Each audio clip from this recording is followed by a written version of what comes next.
వారు ఎక్కువ దూరం పారిపోయి ఉండరు. అటువైపు చూడండి. సంజయ్ చేతికి బుల్లెట్ తగిలింది. అతను, అభినవ్ ఆ చీకటి రాత్రి ఒక ఇరుకైన గల్లీలో దాక్కున్నారు. పద బాబు, త్వరగా బయటికి పద. అభినవ్, అభినవ్, నా మాట విన్నానా? ఇక్కడి నుంచి పారిపో, లేదంటే నిన్ను కూడా చంపేస్తారు. నడి రోడ్డు మీద వాళ్ల కారు ఆగింది. కారుకు ఎదురుగా రాణా నిలబడున్నాడు. అభినవ్, బయటికి రా, అర్థమైందా? రాణానే సంజయ్పై కాల్పులు జరిపాడు. లేదు నాన్నా, నేను నిన్ను వదిలి వెళ్ళను. మొండిగా మాట్లాడక అభినవ్. చూడు బాబు, నేను నా జీవితాన్ని గడిపేశాను. ఇప్పుడు ఏం చేయాలన్నా నువ్వే చేయాలి. ఇకపై అంతా నువ్వే చూసుకోవాలి. నా మాట విను. ఇక్కడి నుంచి వెళ్ళాక మళ్ళీ వెనక్కి తిరిగి చూడకు, ఓకేనా? సంజయ్ ఇలా చెప్పి తన వేలుకున్న బంగారు ఉంగరాన్ని తీసి అభినవ్కిచ్చాడు. ఆ ఉంగరం మీద టీ అని రాసుంది. ఒక్క విషయం గుర్తుంచుకో, చివరి శ్వాస వరకు పోరాడాలి. అర్థమైందా టైగర్? అని సంజయ్ అభినవ్ నుదుటిపై ముద్దు పెట్టుకున్నాడు. Run tiger, run tiger, run! Sanjay తన గన్ తీసుకుని వాళ్లను ఎదుర్కోవడానికి గల్లీ బయటకొచ్చాడు. సంజయ్ తన కారు దగ్గరకు రాగానే రాణా అతనిపై తుపాకీ గురిపెట్టాడు. టైగర్, అతన్ని మాత్రం మర్చిపోకు.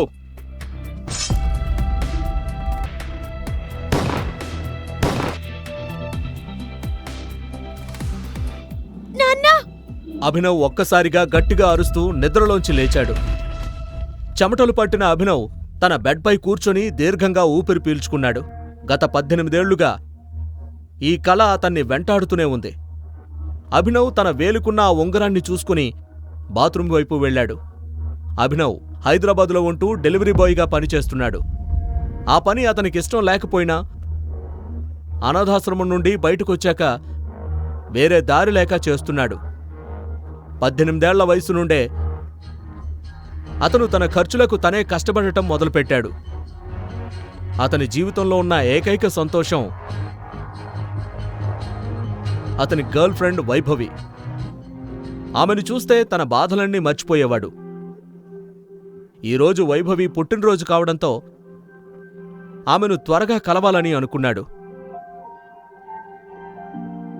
అంకిల్, ఈ కేక్ ఎంత? 600. మరి ఈ పేస్ట్రీ? 60. ఒకటివ్వండి. నిజానికి అభినవ్, వైభవి కలిసి డబ్బులు పొదుపు చేసి ఒక పెద్ద ఇల్లు అద్దెకు తీసుకోవాలనుకున్నారు. అందుకే డబ్బు వృధా చేయకుండా పేస్ట్రీ మాత్రమే తీసుకున్నాడు. Thank you. వెల్కమ్. కాసేపటి తర్వాత వైభవి ఇంటికి చేరుకోగానే అక్కడ రంగురంగుల లైట్లు, లోపల నుంచి పెద్ద శబ్దాలతో మ్యూజిక్ వినిపించింది.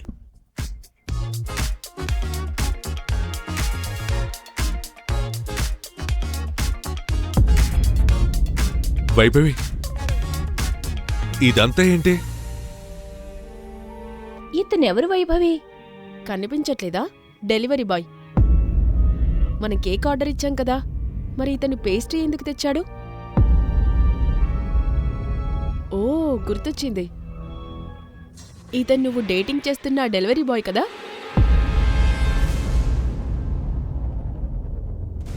ఓ కమాన్ వైభవి, నీ స్థాయి ఇంతలా పడిపోతుందని నేను అనుకోలేదు. Babe, happy birthday babe. Thank you. అభినవ్కు దేవేంద్ర గురించి బాగా తెలుసు. దేవేంద్ర ఒక పెద్ద బిజినెస్ మ్యాన్ కొడుకు. అతనెప్పుడూ వైభవి చుట్టూ తిరుగుతూ ఉండేవాడు. దేవేంద్ర వైభవి దగ్గరకు రాగానే అభినవ్కు కోపం వచ్చింది. అతని చేతిలో ఉన్న పెద్ద గిఫ్ట్ ముందు అభినవ్ తెచ్చిన చిన్న పేస్ట్రీ ఏమాత్రం సరిపోలేదు. హాయ్ దేవ్. నా వైభవిని తాకడానికి నీకెంత ధైర్యం? Stop it. ఫ్రెండ్స్, మీకు నా స్టాండర్డ్స్ మీద అంత అనుమానం ఉంది కదా. నా స్టాండర్డ్స్ ఏంటో ఇప్పుడు చూపిస్తాను.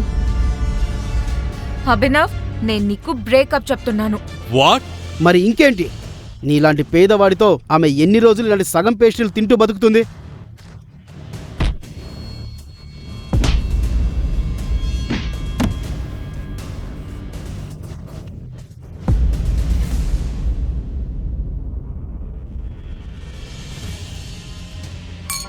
నువ్వు చేసింది కరెక్ట్ కాదు వైభవి. అభినవ్ అక్కడి నుంచి వెళ్ళిపోయాడు. అతను ఇకపై వారిద్దరి ముఖాలను చూడాలని అనుకోలేదు. అభినవ్ కళ్ళు కన్నీళ్లతో నిండిపోయాయి. అతని గుండె ముక్కలైపోయింది. దేవేంద్ర వైభవిని ముద్దు పెట్టుకుంటున్న దృశ్యం అతను తాగే ప్రతి సిప్లో మాటిమాటికి గుర్తొస్తోంది. నువ్వు చేసిన పని కరెక్ట్ కాదు వైభవి. నువ్వు చేసింది ఏమాత్రం బాగోలేదు. నా జీవితంతో ఆడుకొని పెద్ద తప్పు చేశావు. నన్ను మోసం చేశావు. అభినవ్ ఆ మోసాన్ని తట్టుకోలేక ఆ బాధలో మద్యం మత్తులో మునిగిపోయి రోడ్డుపైనే స్పృహ తప్పి పడిపోయాడు. కాని అతని జీవితంలో ఈ రాత్రి ఇక్కడితో ముగిసిపోలేదు. అభినవ్ అటు రోడ్డుపై స్పృహ లేకుండా ఉంటే, ఇటు సన్నీ సింగ్ తన కారులో కూర్చొని ఏదో ఆలోచిస్తూ చాలా అసహనంగా ఉన్నాడు. సన్నీ సింగ్ చెల్లెలు అనన్య అతని పాలిట గొంతులో ముల్లులా తయారైంది. తన తాత హరదేవ్ పాల్ సింగ్ దృష్టిలో పడటం కోసం అనన్యను తన దారి నుంచి తప్పించడానికి సన్నీ ఏదైనా చేయగలడు. ఈ రోజు అతను తన మనుషులతో కలిసి తన చెల్లెలికి బుద్ధి చెప్పడానికి బయలుదేరాడు.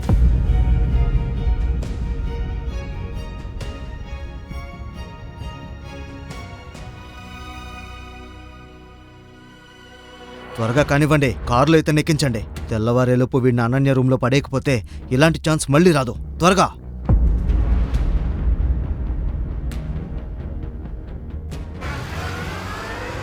సన్నీ మనుషులు అభినవ్ని ఎత్తుకొని నేరుగా రూమ్ నంబర్ 409లోకి వెళ్లారు. వీడి బట్టలు విప్పేసి బెడ్ మీద పడుకోబెట్టండి. బట్టలు విప్పండి. వాళ్ళు అభినవ్ను చాలా నెమ్మదిగా ఆ బెడ్ మీద పడుకోబెట్టారు. అక్కడ అప్పటికే సన్నీ సిస్టర్ అనన్య నిద్రపోతూ ఉంది.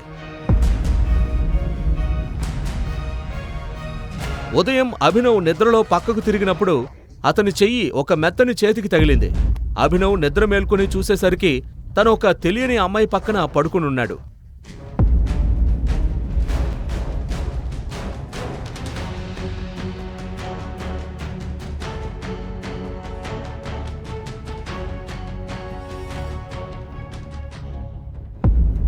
ఎవరు నువ్వు? నా రూమ్లో ఏం చేస్తున్నావు? అసలు ఇక్కడికి నువ్వు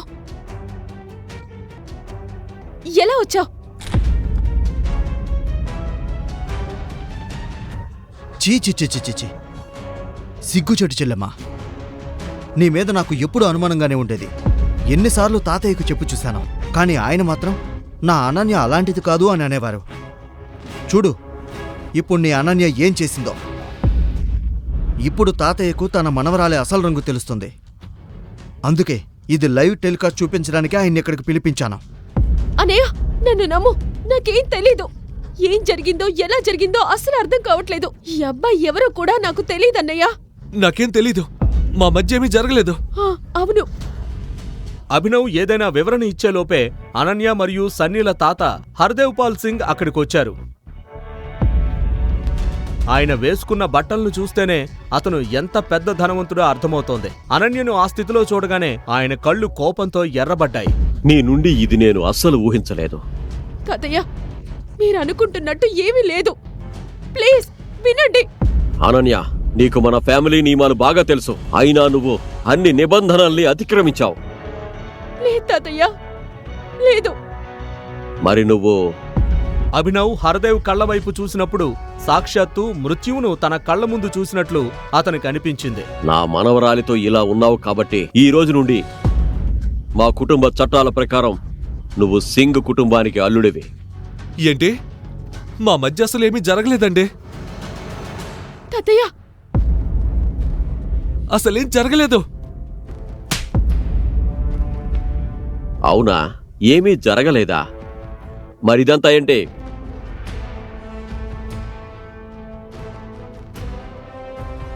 అభినవ్ ఏం జరుగుతుందో అర్థం చేసుకునే లోపే హర్దేవ్ మనుషులు అతన్ని కొట్టడం మొదలుపెట్టారు. హర్దేవ్ వయసు మీద ఉన్న గౌరవంతో అభినవ్ తనను తాను కంట్రోల్ చేసుకున్నాడు. ఎదురు తిరగకుండా మౌనంగా ఉండిపోయాడు.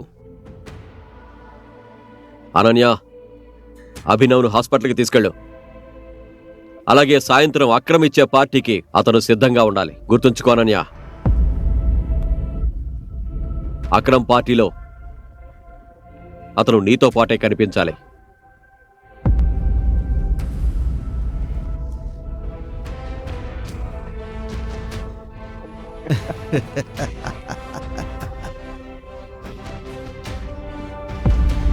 ఎందుకు నా జీవితాన్ని నాశనం చేశావు? ఎందుకు? ఆ ప్రశ్నకు అభినవ్ దగ్గర సమాధానం లేదు.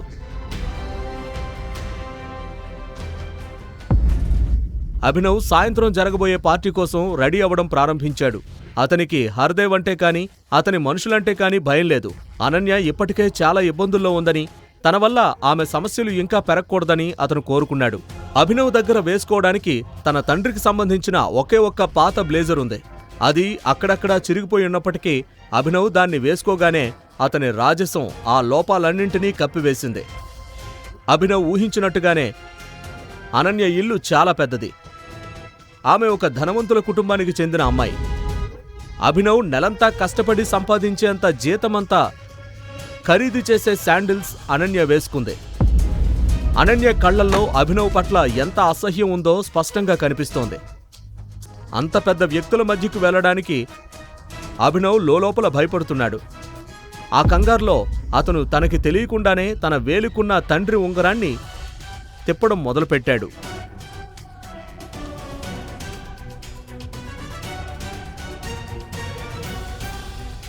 ప్లీజ్ ఆ ఉంగరాన్ని తీసేయ్. చాలా దరిద్రంగా ఉంది. సారీ, కానీ ఈ ఉంగరమే నా సర్వస్వం.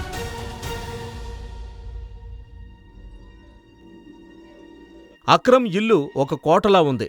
చుట్టూ తుపాకులతో బౌన్సర్లు పహారా కాస్తున్నారు. అనన్య, అభినవ్ లోపలికి వెళ్లగానే దేవేంద్ర చూపు అభినవ్పై పడింది. 1 minute. రేయ్, ఇక్కడేం చేస్తున్నావురా? ఇతను నా భర్త. నీకేమైనా పిచ్చా? ఈ రోడ్డు మీద తిరిగే వాళ్ళలో ఏం చూసి పెళ్లి చేసుకున్నావు? నోరు అదుపులో పెట్టుకొని మాట్లాడు. లేకపోతే ఏం చేస్తావురా? ఏం చేస్తావో చెప్పు. ఏం చేస్తావు? దేవేంద్ర మరింత రెచ్చిపోయాడు. అభినవ్ అతనిపై చెయ్యి ఎత్తబోతుండగా వారిద్దరి గొడవను పార్టీ ఆర్గనైజర్ అక్రమ్ చూసి అక్కడికి వెళ్ళాడు. ఏం జరుగుతుంది ఇక్కడ?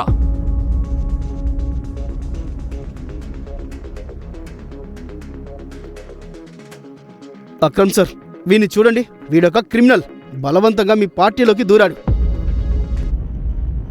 ఇట్రా.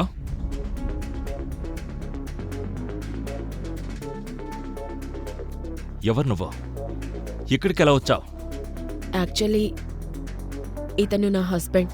అక్రమ్ అనన్య మాటలు నమ్మలేదు. నిన్ను ఈ పార్టీలోకి పిలవలేదు. నేను పోలీసులను పిలిచేలో పోయికు నుండి వెళ్ళిపో. Thank you Akram sir. Ananya, నువ్వు కూడా ఈ బికారికి దూరంగా ఉండు. ఆగు. అక్రమ్ అభినవ్ దగ్గరకు పరుగున వెళ్ళాడు. అతని వేలుకున్న ఉంగరాన్ని తీక్షణంగా చూడటం మొదలుపెట్టాడు. నీతో ఒక ముఖ్యమైన విషయం మాట్లాడాలి, ఒంటరిగా. ఓకే, పద. అక్రమ్ ఒక్కసారిగా అభినవ్ చేయి పట్టుకుని లోపలికి తీసుకువెళ్లడం చూసి అనన్య, దేవేంద్ర, సన్నీ మరియు పార్టీలో ఉన్న వారంతా నోళ్లెళ్లబెట్టారు. కాసేపటికి వారు అక్రమ్ గదిలోకి వెళ్ళాక అక్రమ్ తలుపులు మూసి అభినవ్ దగ్గరకొచ్చాడు. నీ వేలుకున్న ఉంగరాన్ని నేనొకసారి చూడాలి. ఎందుకో? భయపడుకో, నేను దాన్ని తీసుకోను. కేవలం మందులో ఒకటి చూడాలి, ప్లీజ్.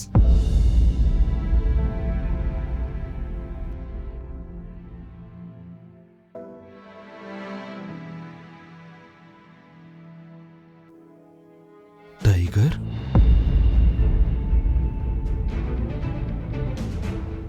టైగర్? అక్రమ్ నోటి నుంచి ఆ మాట వినగానే అభినవ్ అవాక్కయ్యాడు. తన తండ్రి తనతో అన్న ఆ చివరి మాటలు అతనికి ఒక్కసారిగా గుర్తొచ్చాయి. Run tiger, run tiger, run! అక్రమ్కు ఈ రహస్యం ఎలా తెలుసో అభినవ్కి అర్థం కాక ఆశ్చర్యపోయాడు. చివరికి నిన్ను కనిపెట్టాను, టైగర్. టైగర్? గత 18 ఏళ్లుగా నీకోసం వెతుకుతూనే ఉన్నాను. నువ్వు మా టైగర్వి, మా 1000 కోట్ల సామ్రాజ్యానికి వారసుడివి. నేను మీ నాన్న సంజయ్ గద్వాల్ మరియు రానా అగ్నిహోత్రి. అదిగో చూడు అంటూ అక్రమ్ గోడపై ఉన్న ఒక ఫోటో వైపు చూపించాడు. ఆ ఫోటోలో సంజయ్, అక్రమ్ మరియు రాణా ముగ్గురు ఉన్నారు. రాణాను చూడగానే అభినవ్కు పెద్ద షాక్ తగిలింది. ప్రతిరోజు తనకొచ్చే ఆ పీడకల కళ్ల ముందు కదలాడింది. 18 ఏళ్ల క్రితం ఆ రాత్రి తన తండ్రిని కాల్చి చంపిన వ్యక్తి ఈ రాణానే. అభినవ్ జీవితం ఒక్క రాత్రిలో మారిపోయింది. తన తండ్రి ఫోటో చేతిలో ఉంది. కాని ఆ ఫోటోలోని రాణాను అతను కోపంతో రగిలిపోతూ చూస్తున్నాడు. వీలైతే ఇప్పుడే తన తండ్రి మరణానికి ప్రతీకారం తీర్చుకోవాలని అతని మనసు తహతహలాడుతోంది.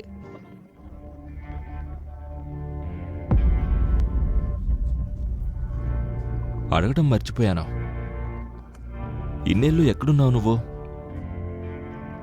నాన్న చనిపోయాక నేను ఒక అనాథాశ్రమంలో పెరిగాను. చదువు కోసం డబ్బులు కూడబెట్టడానికి డెలివరీ బాయ్గా పనిచేశాను. కానీ ఇన్నేళ్ళు నన్ను మీరెందుకు వెతకలేదు? టైగర్, నేను ట్రై చేయకుండా లేను.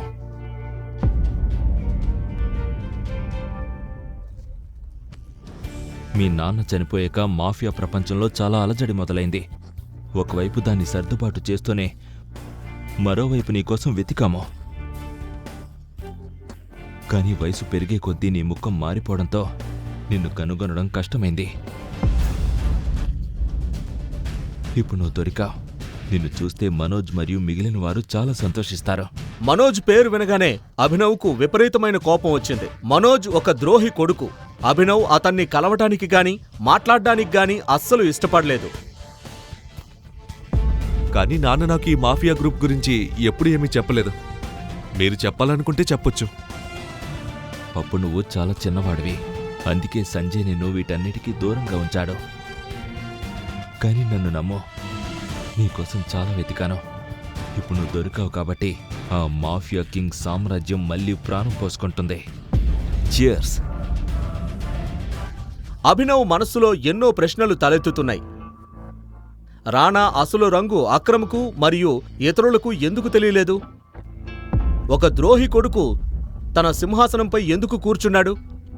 ఈ ప్రశ్నలకు సమాధానం వెతుకుతుండగా అక్రమ్ అభినవ్ దగ్గరకు వచ్చి 50 కోట్ల విలువైన చెక్కును అతని చేతిలో పెట్టాడు. తీసుకో, నీ దగ్గరే ఉంచుకో. నువ్వు మళ్ళీ టైగర్ హోదాను పొందే వరకు ఇది నీ అవసరాలకు పనికొస్తుంది. అభినవ్ ఆ చెక్కును చూస్తూ ఉండిపోయాడు. అతని జీవితం ఒక్క రాత్రిలో మలుపు తిరిగింది. కాని ఇంకా ఎన్నో ప్రశ్నలకు సమాధానాలు దొరకాల్సి ఉంది. మరొక విషయం, నీ అసలు గుర్తింపు గురించి ప్రస్తుతానికి ఎవ్వరికీ తెలియకూడదు. కాబట్టి ఇప్పటి వరకు ఎలా బ్రతికావో ఇక ముందు కూడా అలాగే ఉండో. అర్థమైందా? అభినవ్ సరేనని తల ఊపాడు. ఇద్దరూ కలిసి రూమ్ నుంచి బయటకొచ్చారు. అక్కడ బయట అనన్య చాలా ఆందోళనగా ఆ రూమ్ తలుపు వైపు చూస్తోంది. లోపల అభినవ్ మరియు అక్రమ్ మధ్య ఏం జరుగుతుందో అని ఆమె ఆతృతగా ఎదురు చూస్తోంది. అదే సమయంలో దేవేంద్ర, సన్నీలు అభినవ్ను ఎగతాళి చేస్తున్నారు. ఈరోజు అభినవ్కు గట్టిగానే పడేలా ఉంది. ఒక్క విషయంలో బాధగా ఉంది. పెళ్ళయ్యాక సుఖపడకుండానే పాపం చచ్చిపోతున్నాడు. ఆ మాటలు విని అనన్య చాలా భయపడింది. ఎందుకంటే అక్రమ్ లాంటి వ్యక్తికి ఎవరినైనా చంపడం పెద్ద విషయం కాదని అనన్యకు తెలుసు. అక్రమ్ సార్ ఇలాంటి మురికి కాలువ ఎలుకలను అస్సలు సహించరు. వెంటనే శుభ్రం చేసేస్తారు. చూడు, వీడు కూడా మిగలడు.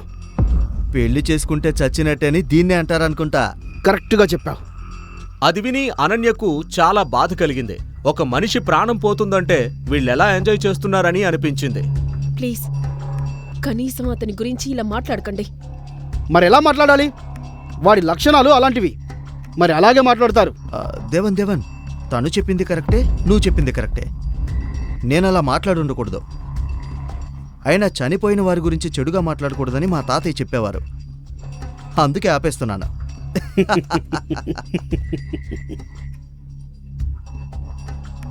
అనన్య ఏదైనా మాట్లాడేలోపే అక్రమ్ అభినవ్ను తీసుకుని బయటకు వచ్చాడు. అభినవ్ ఒంటి మీద చిన్న గీత కూడా లేదు. అది చూసి దేవేంద్ర, సన్నీలు ఆశ్చర్యంతో నోరు వెళ్లబెట్టారు. చూస్తుంటే అక్రమ్ సార్ వీడిని అసలు కొట్టినట్లు కూడా లేదే. ఇంతసేపు లోపల ఉన్నారంటే వీడి ముక్కు పగిలుండాలి. కానీ వీడేంటి ఎంత నీట్గా ఉన్నాడు?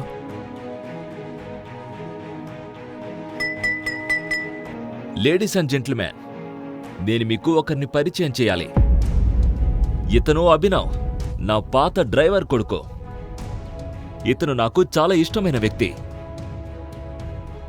అక్రమ్ అభినవ్ను అందరికీ పరిచయం చేయగానే దేవేంద్ర మరియు సన్నీ చాలా సంతోషించారు. కానీ అనన్య మాత్రం ఆ మాట విని షాక్ అయింది. ఎంజాయ్ ది పార్టీ ప్లీజ్ అని చెప్పి మిగిలిన వారిని కలవడానికి అక్రమ్ అక్కడి నుంచి వెళ్ళిపోయాడు. సన్నీ దేవేంద్రలకు అక్రమ్ ఒక డ్రైవర్ కొడుక్కి ఎందుకు అంత ప్రాధాన్యత ఇస్తున్నాడో అర్థం కాలేదు. అభినవ్కు మాత్రం సన్నీ దేవేంద్ర తన గురించి ఏమనుకుంటున్నారో అన్నదానితో సంబంధం లేదు. అతని కళ్ల ముందు మాటిమాటికి తన తండ్రి ముఖమే కనిపిస్తోంది. రాణా తన తండ్రి సంజయ్ను కాల్చి చంపిన ఆ భయంకరమైన రాత్రి అతనికి గుర్తొచ్చింది. ఆ రాత్రి తనకి కూడా బుల్లెట్ తగిలిందని, కాని అదృష్టవశాత్తు ప్రాణాలతో బయటపడ్డానని అభినవ్ గుర్తు చేసుకున్నాడు.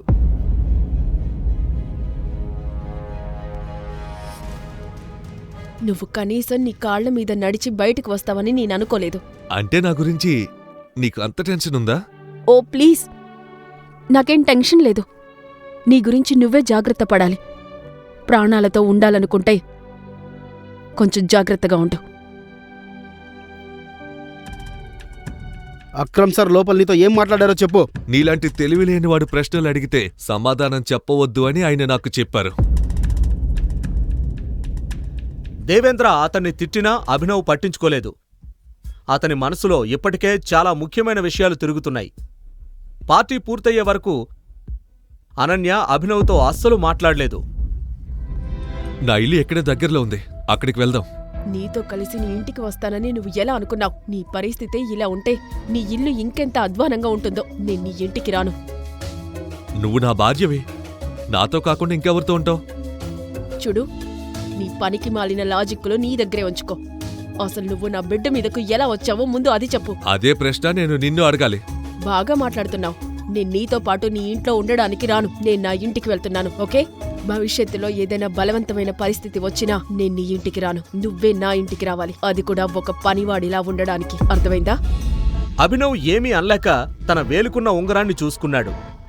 ఈరోజు ఆ ఉంగరమే లేకపోతే తన పరిస్థితి ఏమయ్యేదో అని అతనికి అనిపించింది.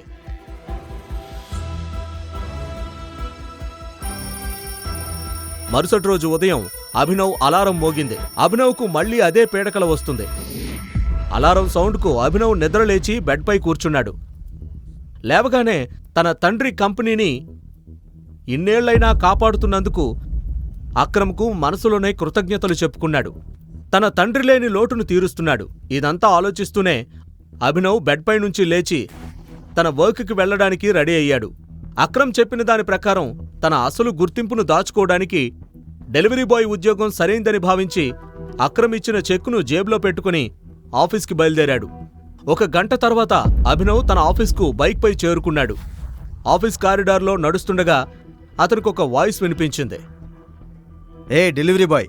అది అతనితో పాటు పనిచేసే హరీష్ గొంతు. హరీష్కు ఆఫీసులో పనిచేయటం కంటే అభినవ్ను ఎగతాళి చేయడానికే జీతమిస్తున్నట్లు ప్రవర్తిస్తుంటాడు. ఏమైంది? ఏదైనా పనుందా? నాకు లేట్ అవుతుంది. అబ్బో, నువ్వేమైనా పెద్ద మీటింగ్కి వెళ్తున్నావా ఏంటి? బాస్ నిన్ను పిలుస్తున్నాడు. అయినా నిన్ను చెప్పపెట్టకుండా ఎక్కడికి వెళ్ళావురా? మీ నాన్న పెళ్లి ఊరేగింపుకు వెళ్ళావా ఏంటి? ఆ మాట వినగానే అభినవ్కు రక్తం ఉడికిపోతుంది.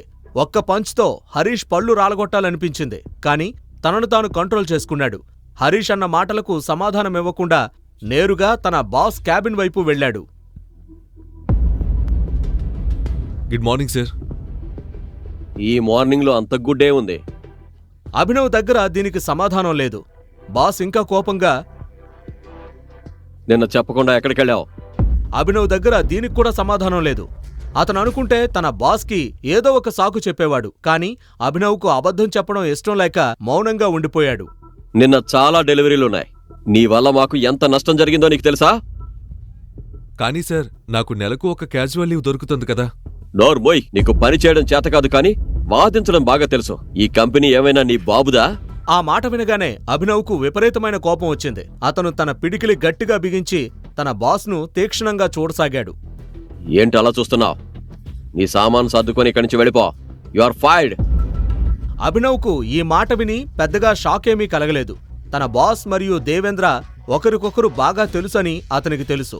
నిన్న పార్టీలో దేవేంద్రకు తను ఇచ్చిన సమాధానం వల్ల ఇదంతా జరిగిందని, నీలాంటి వాడు అడిగిన ప్రశ్నలకు సమాధానం చెప్పొద్దని చెప్పారు.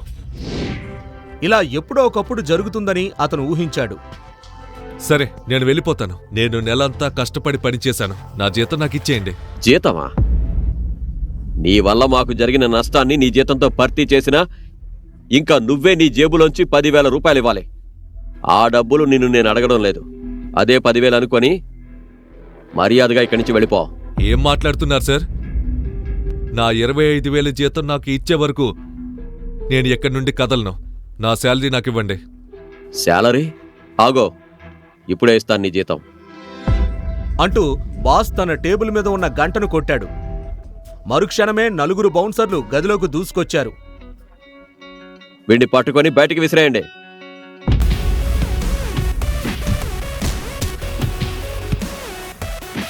వారు అభినవ్పై దాడి చేయబోయారు. కానీ అంతలోనే అభినవ్లోని టైగర్ మేల్కొన్నాడు. కనురెప్పపాటులో వారిని చితగ్గొట్టాడు. ఒకరి చెయ్యి విరిచాడు, మరొకరి కాలు విరిచాడు, ఒకరిని పొట్టలో గుద్దాడు. బాక్సింగ్ పంచులు, కిక్కులతో అందర్నీ నేల కూల్చాడు. అది చూసి బాస్ నోట మాట రాలేదు. అభినవ్ నేరుగా బాస్ దగ్గరికి వెళ్లి అతని మెడ పట్టుకుని ఇలా అడిగాడు. శాలరీ. భయంతో వణికిపోతున్న బాస్ వెంటనే తన డ్రా నుంచి డబ్బులు తీసి వణుకుతున్న చేతులతో అభినవ్కిచ్చాడు. అభినవ్ ఆ డబ్బులు తీసుకుని బాస్ను వదిలేశాడు. అభినవ్ అక్కడి నుంచి వెళ్లిపోతుండగా బాస్ కళ్లల్లోకి చూస్తూ వార్నింగ్ ఇచ్చాడు. ఒక్క విషయం గుర్తుంచుకో, ఈ రోజు తర్వాత ఎవరి తండ్రి జోలికి వెళ్ళినా ఆ గొంతు మీద నా పంజా పడుతుంది. ఆ మాట వినగానే బాస్ గుండె ఆగిపోయినంత పనైంది. అభినవ్కి కోపం ఎక్కువని అతనికి తెలుసు. కానీ అతనిలోని ఈ భయంకరమైన రూపాన్ని ఎప్పుడూ చూడలేదు. అభినవ్ ఆఫీస్ నుంచి బయటకు రాగానే అతనికి ఒక తెలియని నంబర్ నుంచి ఫోన్ వచ్చింది. అభినవ్ ఆ కాల్ లిఫ్ట్ చేశాడు. హలో, ఎవరు? టైగర్, నేను అక్రమ్ని. చెప్పండి. నేను నిన్ను ఒకరికి పరిచయం చేయాలి. అతను మాఫియా ప్రపంచంలోనే అతిపెద్ద పేరున్న వ్యక్తి. నీ తండ్రికి నాకు ప్రాణ స్నేహితుడు. అతని పేరు బలరాజ్. మన టైగర్ తిరిగొచ్చాడని బలరాజుకు తెలియాలి. అందుకే ఈ సాయంత్రం హోటల్ సఫైర్లో మనమంతా కలిసి డిన్నర్ చేద్దాం.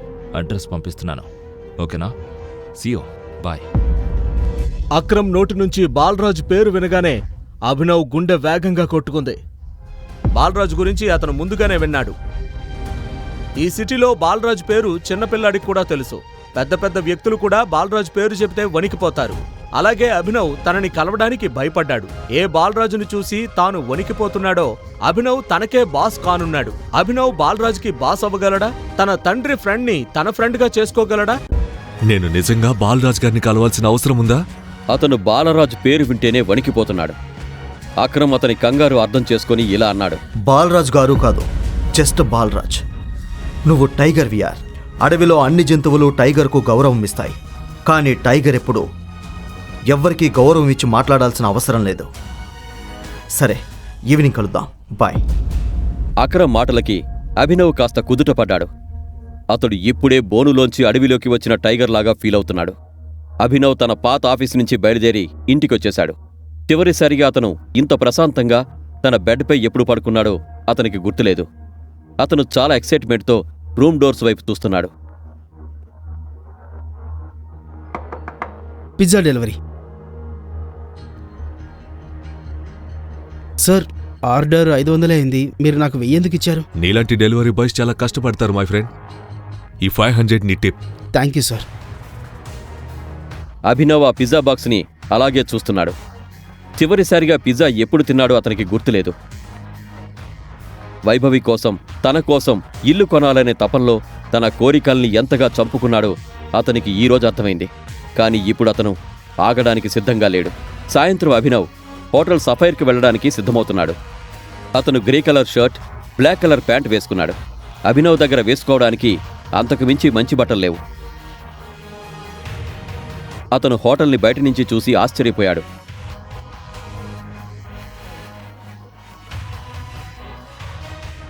ఆగు. ఎక్కడికి వెళ్తున్నావు? లోపలికే వెళ్తున్నాను. Any problem? నీకేమనిపిస్తోంది? నేను నిన్ను లోపలికి వెళ్ళనిస్తానా? నేను లోపలికి ఎందుకు వెళ్ళకూడదు? అతని బట్టలు చూసి చీఫ్ సెక్యూరిటీ ఆఫీసర్ అంచనా వేస్తున్నాడని అభినవ్కి అర్థమైంది. వినో, నీలాంటి వాళ్ళ గురించి నాకు బాగా తెలుసు. నువ్వు అనవసరమైన డ్రామా చేయకు. ఇక్కడి నుంచి వెళ్ళో. మీకు నేనెలా తెలుసు? నేను మీ బంధువునా? నేను లోపలికి వెళ్ళడానికి వచ్చాను. మళ్ళీ ఎందుకు తిరిగి వెళ్తాను? ఈ హోటల్ నీ బాబుదనుకుంటున్నావా? చెప్పు. ఇది వినగానే అభినవ్కు కోపం వచ్చింది. కానీ అతను ఏమీ చేయలేకపోయాడు. ఎందుకంటే అందరి దృష్టి తన వైపు మళ్ళకూడదని అతను ప్రశాంతంగా ఉన్నాడు. అభినవ్ 2 అడుగులు వెనక్కి జరిగి ఫోన్ తీసి అక్రమ్కి ఫోన్ చేశాడు. హలో టైగర్, నేను స్టార్ట్ అయ్యాను. నేను హోటల్ బయటే ఉన్నాను. మన టేబుల్ నెంబర్ ఎంత? టేబుల్ నెంబరా? ఆ హోటల్ మనదే. మనం టేబుల్ బుక్ చేయాల్సిన అవసరమే లేదు. నువ్వు హాయిగా లోపలికి వెళ్ళి కూర్చో. నేను వస్తున్నాను. నేను లోపలికి వెళ్తుంటే సెక్యూరిటీ ఆఫీసర్ నన్ను పంపించట్లేదు. వాట్? ఏదైనా కన్ఫ్యూజన్ అనుకుంటా. 10 నిమిషాల్లో వస్తాను. ఆ సెక్యూరిటీ తరపున నేను సారీ చెప్తున్నాను. ఓకే, పర్వాలేదు. నువ్వు పెద్ద హీరో అనుకుంటున్నావా? నేను చెప్పాను కదా, ప్రైమ్ మినిస్టర్కి ఫోన్ చేసినా సరే నేను నిన్ను లోపలికి వెళ్ళనివ్వను. అర్థమైందా? పదెక్కడి నుంచి వెళ్ళో. అరే అటు చూడు, నీ ఎక్స్ బాయ్ ఫ్రెండ్. అతనితో ఒక ఆట ఆడదాం.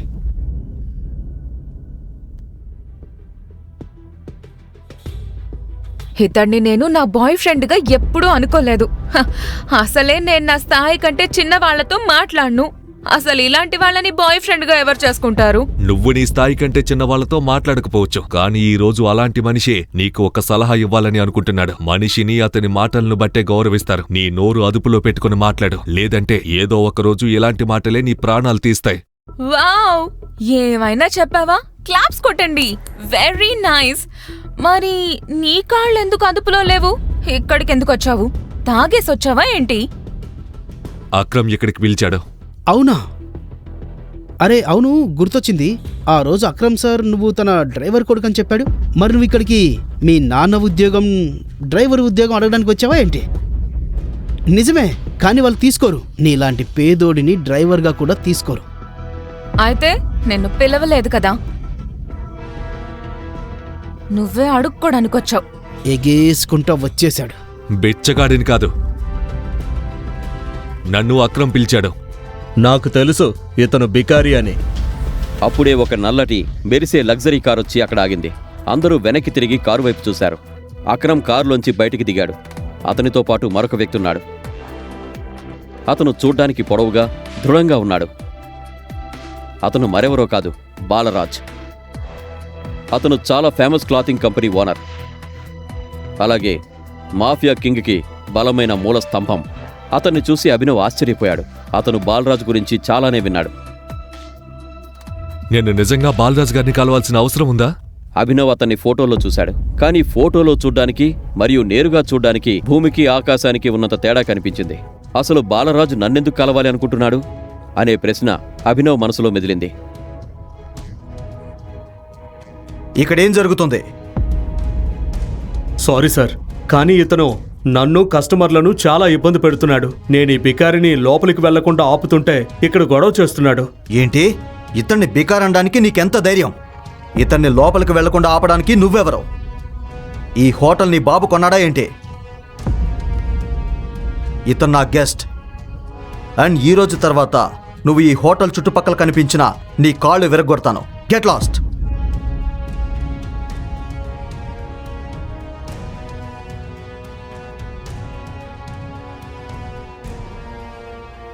I'm sorry tiger.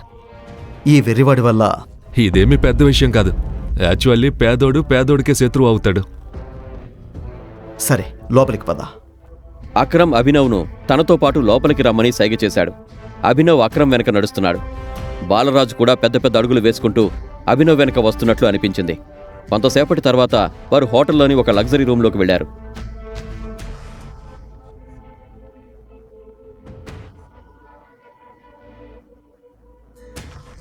వారు లోపలికి వెళ్ళగానే హోటల్ మేనేజర్ వాళ్ళ దగ్గరకొచ్చి, good evening sir. Welcome sir. మీకేమైనా కావాలా? ప్రస్తుతానికి ఏమీ వద్దు, అవసరమైతే పిలుస్తాం. కానీ సార్, నేను మీకు ఏదైనా లిక్కర్ తీసుకురావాలా? మా వద్ద 5 లక్షల విలువైన టకీలా, 8 లక్షల విలువైన వోడ్కా, 10 లక్షల విలువైన విస్కీ మరియు 12 లక్షల విలువైన జిన్ ఉన్నాయి సార్. మీకు వీటిలో ఏదైనా తీసుకురమ్మంటారా? ఏంటంటే ఈరోజు చాలా స్పెషల్ గెస్ట్ వచ్చారు, అందుకే అత్యంత ఖరీదైనవి తీసుకురండి, మిగతావి కూడా తీసుకురా. Understood sir. నేను మీకు మా దగ్గరున్న బెస్ట్ లిక్కర్ తీసుకొస్తాను. Good evening sir. Good evening sir. Akram, hotel నీది, వైన్ నీది, అయినా నీ మేనేజర్ నీకు ఆ వైన్ కాస్ట్ ఎందుకు చెప్తున్నాడు? నువ్వు ఏది కావాలంటే అది సెలెక్ట్ చేసుకోవచ్చు కదా. అదెందుకంటే మై ఫ్రెండ్, నేను డేని బట్టి వైన్ తీసుకుంటాను. ఈరోజు నాకు నిజానికి మనందరి జీవితానికి చాలా ముఖ్యమైన రోజు, అందుకే మన ముగ్గురు కోసం ఖరీదైన వైన్ తీసుకురమ్మని చెప్పాను. Let's enjoy. అవునా? పదండి. Okay, let's enjoy.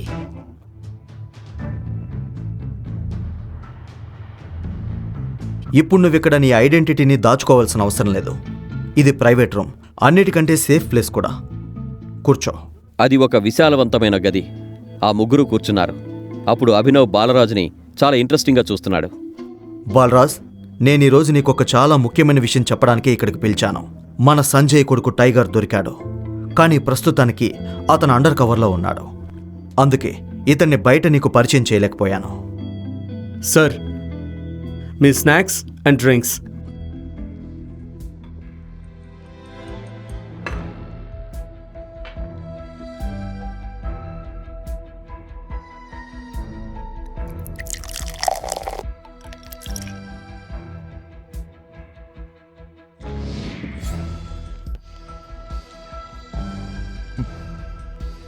Sure. Chairs. Cheers.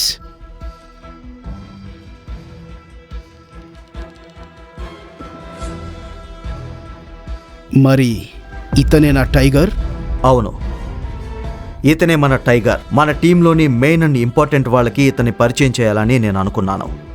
అందరినీ కలిసిన తర్వాత ఇతనే లీడ్ చేస్తాడు మనం ఎలా ముందుకు సాగాలనేది.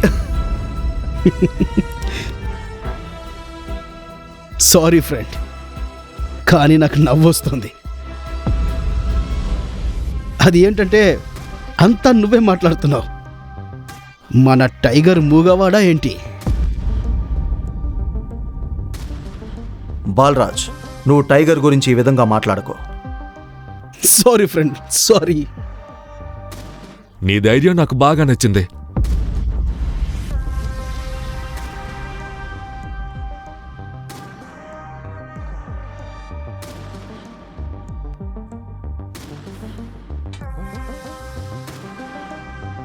నువ్వు బాస్ అయి ఉండొచ్చు, కానీ నువ్వు ఎవరి ముందు కూర్చున్నావో మర్చిపోకు.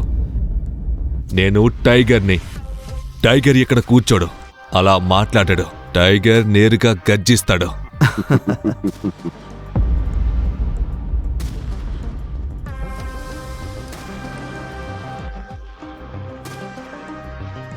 సరే, నువ్వు టైగర్ అయితే ఇన్నేళ్లుగా ఎక్కడున్నావో చెప్పు. ఇన్నేళ్ల తర్వాత నువ్వు వచ్చి మా నెత్తిన కూర్చుంటే నువ్వు టైగర్ అని మేము నమ్మలేం కదా. ఇక్కడ జోకులు నడవవు కదా అక్రమ్. నేను సరిగ్గానే చెప్పాను కదా. నువ్వు ఏ కుర్చీ గురించి మాట్లాడుతున్నావో దాన్ని తీసుకోవడం కాదు, సంపాదించాలి. అర్థమైందా? అది నాకు బాగా తెలుసు.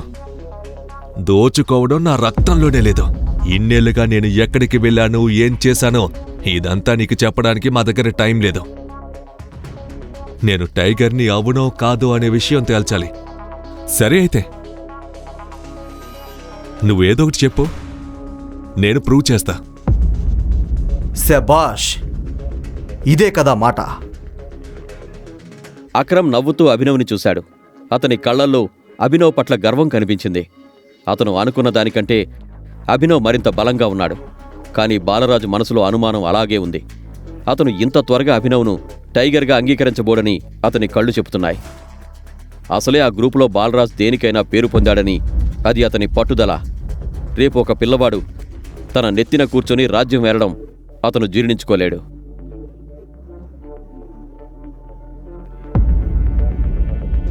కేవలం అక్రమ్ మెచ్చుకోలుతోనే పని జరగదు డియర్. నువ్వు టైగర్ అని నేను ఇంకా యాక్సెప్ట్ చేయలేదు. నువ్వు నిరూపించగలనని చెప్పావు. సరే, నేను నిన్ను సవాల్ చేయాలనుకుంటున్నాను. ఏం మాట్లాడుతున్నావు నువ్వు? Relax Akram, relax. Let's fight. కొట్లాడుకుందాం. నువ్వు గెలిస్తే నువ్వు టైగర్ అని నేను యాక్సెప్ట్ చేస్తా.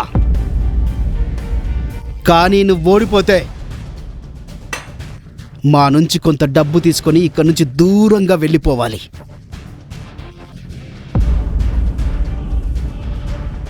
బాలరాజ్, ఏం మాట్లాడుతున్నావు నువ్వు?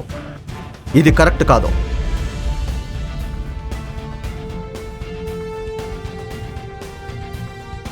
Let's fight.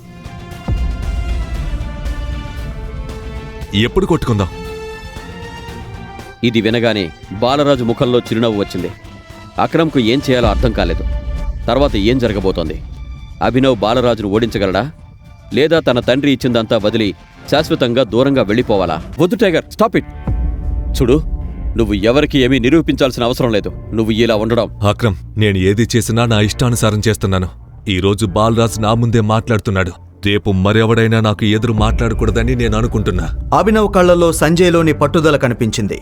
దాంతో అక్రమ్ ఒక లోతైన శ్వాస తీసుకుని అంతా పైవాడిపై వదిలేసి,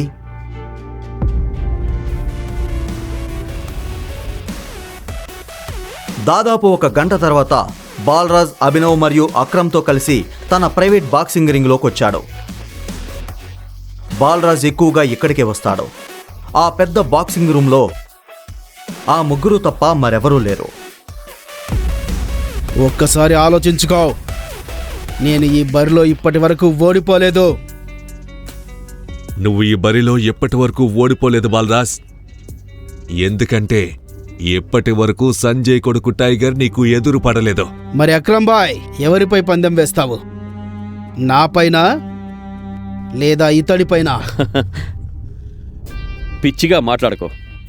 మా టైగర్ ఉండగా మరెవరిపైనైనా పందెం వేయగలమా? బాగా ఆలోచించుకో. చాలా దారుణంగా పశ్చాత్తాపపడతావు. ప్రపంచం నిన్ను చూసి నవ్వుతుంది. నువ్వు ఎవరికీ ముఖం చూపించలేవు. సరే, ఫైట్ స్టార్ట్ చేద్దాం. అభినవ్ బాలరాజును పైనుంచి కింద వరకు చూశాడు. అతను చూడ్డానికి బలంగా ఉన్నాడు. అభినవ్ అతని బలాన్ని ఓడించాలనుకుంటున్నాడు. వారిద్దరి మధ్య ఫైట్ మొదలైంది. అతను అభినవ్ను ఫస్ట్ పంచ్ కొట్టగానే అభినవ్ ఒక్కసారిగా షాక్ అయిపోయాడు. ఎప్పుడు ఆఖరి శ్వాస వరకు పోరాడు. అర్థమైంది కదా టైగర్? టైగర్, ఎవరిని తీసుకొచ్చావు నువ్వు? ఇతను మనల్ని ఏలుతాడా? నేను చెప్పాను కదా, ఎవరైనా వచ్చి మన నెత్తిన కూర్చొని నేనే టైగర్ని అంటే మనం నమ్మాలా? నెవర్. స్టార్ట్. మరోసారి అతని పంచ్ అభినవ్ను తాకడానికి ముందే అభినవ్ తేరుకుని తల కిందకు దించుకున్నాడు. బాలరాజ్ దెబ్బ గురి తప్పింది. దాంతో అతను తిరిగి అభినవ్ను కోపంగా చూశాడు. అభినవ్ చాలా కోపంగా ఉన్నాడు. చిన్నప్పటి నుంచి తన తండ్రి సంజయ్ అతనికి పోరాటం నేర్పించిన విషయం అతనికి గుర్తుకొస్తుంది.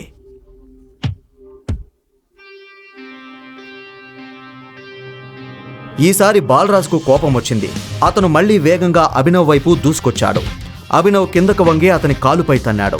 బాలరాజ్ తనను తాను నిలదొక్కుకోలేకపోయాడు. అరే బాలరాజ్, లొంగిపో. నీ రికార్డు ఎందుకు పాడు చేసుకుంటున్నావు? నువ్వు టైగర్ చేతిలో ఓడిపోయావని నేను బయట ఎవరికి చెప్పనులే. బాలరాజ్ పైకి లేచి అభినవ్తో ఆపకుండా ఫైట్ చేయడం స్టార్ట్ చేశాడు. అభినవ్ అతని దెబ్బల నుంచి తనను తాను రక్షించుకున్నాడు.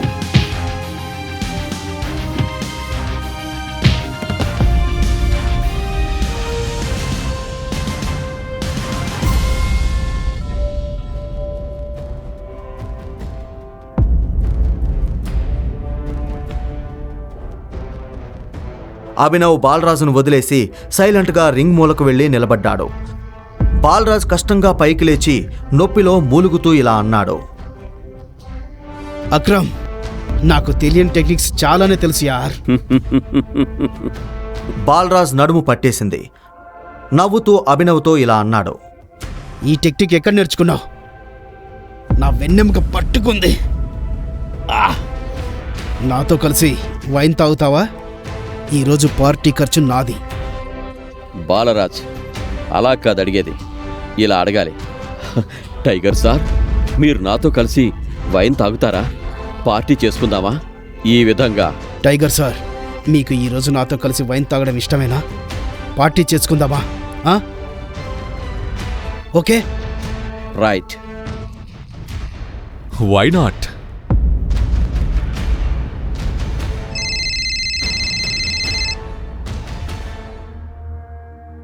హే అనన్య, చూడు, మా అమ్మా నాన్న వచ్చేసారు. జరిగిందంతా వాళ్ళకి తెలిసిపోయింది. వాళ్ళు నిన్ను కలవాలనుకుంటున్నారు. నువ్వెక్కడున్నా సరే ఇప్పుడే ఇంటికి రా. హే అనన్య, ఏంటి ఇప్పుడేనా? అవును, అంత షాక్ అవ్వాల్సిన అవసరం లేదు.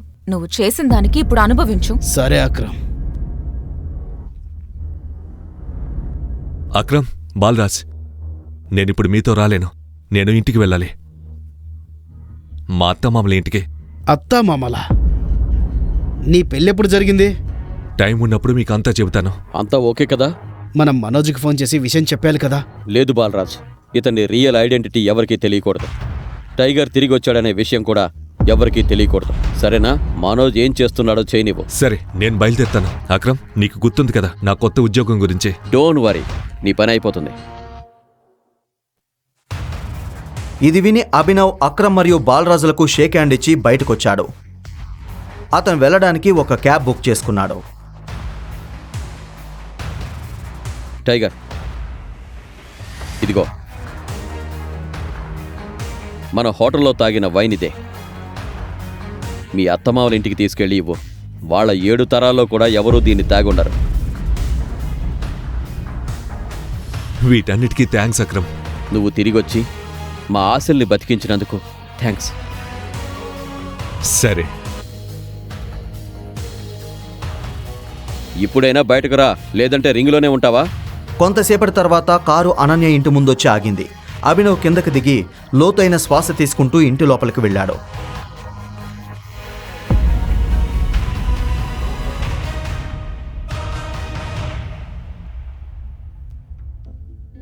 నమస్తే అత్తయ్య. నమస్తే మావయ్య.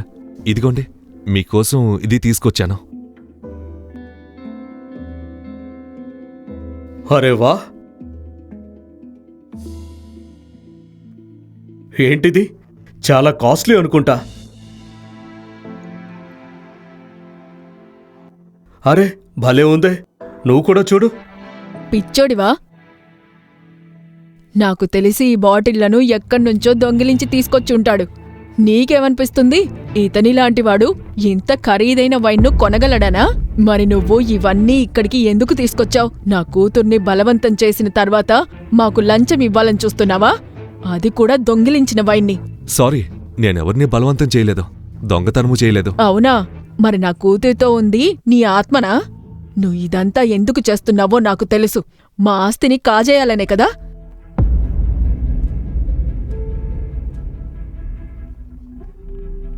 నువ్వు నా కూతురు? అభినవ్ గుండెల్లో ఎవరో కత్తి గుచ్చినట్లు అనిపించింది. అతని మాట వినడానికి ఎవరూ సిద్ధంగా లేరు. అవును, అనన్యతో అతను ఇదంతా కావాలని చేయలేదు. అనన్య రూంలోకి తాను ఎలా వెళ్లాడో కూడా అతనికి తెలియదు. ఈ విషయం అతనికి ముందే తెలుసుంటే అతను ఎప్పుడూ అలా చేసి ఉండేవాడే కాదు. కానీ చివరకు అభినవ్ ఎలాంటి విచారణ ఇవ్వలేదు. ఇచ్చినా ఉపయోగం లేదని అతనికి తెలుసు.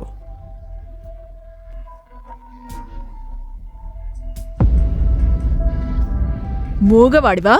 నోట్లో నాలుక లేదా? షర్మిల, కూర్చో. అభినవ్, కూర్చో. షర్మిల ఇంకా అతని వైపు కోపంగా చూస్తుంటుంది. అభినవ్ కూర్చోవడంతో రాజీవ్ ఇలా అన్నాడు. మాకు జరిగిందంతా తెలుసు. అనన్యకు కూడా అసలేం జరిగిందనేది పూర్తిగా తెలీదు. కానీ నాకేమనిపిస్తోందంటే అక్కడేదో పెద్ద గందరగోళం జరిగిందని.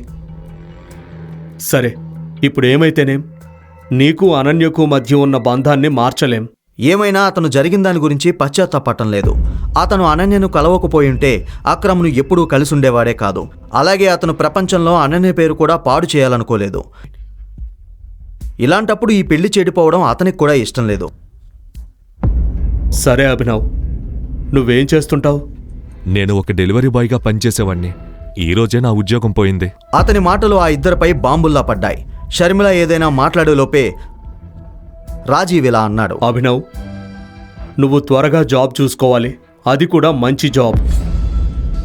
ఆ తరువాతే నా కూతుర్నిచ్చి పెళ్లి చేస్తాం. ఓకే, ఇక నువ్వు వెళ్ళు. బయటకు వెళ్ళడానికి అభినవ్ లేచి నిలబడ్డాడు. ఇంతలో షర్మిల కోపం మరింత పెరిగింది. అతను వెళ్తుంటే ఇలా అంది. చూసావా వీణ్ణి ఎంత పొగరో? వీడు ఓవర్ కాన్ఫిడెన్స్ చూడు. జేబులో 10 రూపాయలు కూడా లేవు, కానీ అడవి పులిలా నడుస్తున్నాడు. రాజీవ్, నీకేమనిపిస్తుంది? ఇతళ్లాంటి వాణ్ణి ఎవరైనా ఉద్యోగంలో పెట్టుకుంటారనా? ఇస్తారు, ఎందుకెవరు? నాకు పనికి కొదవలేదు. విన్నావా నువ్వు? రాజీవ్ కూడా అభినవ్ మాటలు విని ఆశ్చర్యపోయాడు. ఇంతలో అభినవ్ షర్మిల దగ్గరకొచ్చి ఇలా అన్నాడు. నాకు ఒక మంచి ఉద్యోగం దొరికితే నేను అనన్యను పెళ్లి చేసుకోవడానికి తగినవాణ్ణి అని నిరూపించుకోవడానికి మీరు నాకు అవకాశం ఇస్తారా? చూడు ఎంత కాన్ఫిడెంటో. పనికి మాలిన కాన్ఫిడెన్స్. ఉద్యోగం అంటే రేపు నువ్వు వెళ్ళి ఏదైనా పార్కింగ్ లాట్లో కూర్చొని జనాల కార్లకు రసీదులు ఇవ్వడం కాదు. నా ఉద్దేశం, ఉద్యోగం అంటే మంచి ఉద్యోగం, అసలైన ఉద్యోగం, సరైన ఉద్యోగం. రేపటిలోపు నీకు అలాంటి జాబ్ దొరికితే నువ్వు చెప్పిన దాని గురించి నేను ఆలోచిస్తాను. షర్మిల నుంచి ఇది వినగానే అభినవ్ ముఖంలో పెద్ద చిరునవ్వు వచ్చింది. అభినవ్ ఎవరో, అతని వెనక ఎవరున్నారో షర్మిలకు తెలీదు. అతను నవ్వుతూ సరేనని తల ఊపి ఇంట్లోకి వెళ్ళిపోయాడు. నైట్ చాలా లేట్ అయింది. ఈ టైంలో అతను తన ఇంటికి వెళ్ళలేడని అతనికి తెలుసు. అందుకే అతను అనన్య రూంలోకి వెళ్ళి పడుకోవాలనుకున్నాడు. ఎలాగో ఇప్పుడు ఇద్దరూ భార్యాభర్తలయ్యారు. ఇలాంటప్పుడు అభినవ్ ఎలాగోలా ఆ పెద్ద ఇంట్లో అనన్య రూమ్ని కనిపెట్టాడు.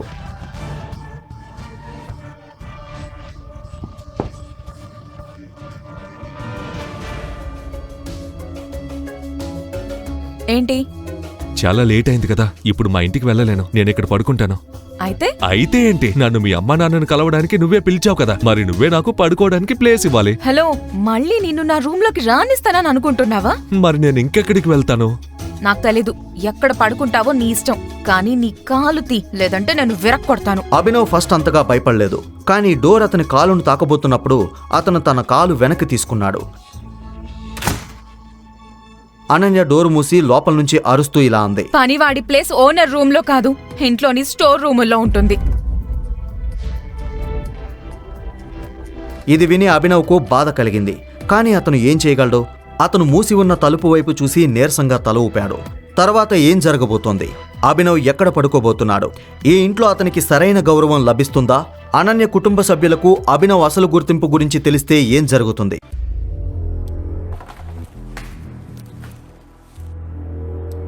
ఆ రోజు నేను తాగిన మైకంలో ఉన్నానని ఒప్పుకుంటున్నాను,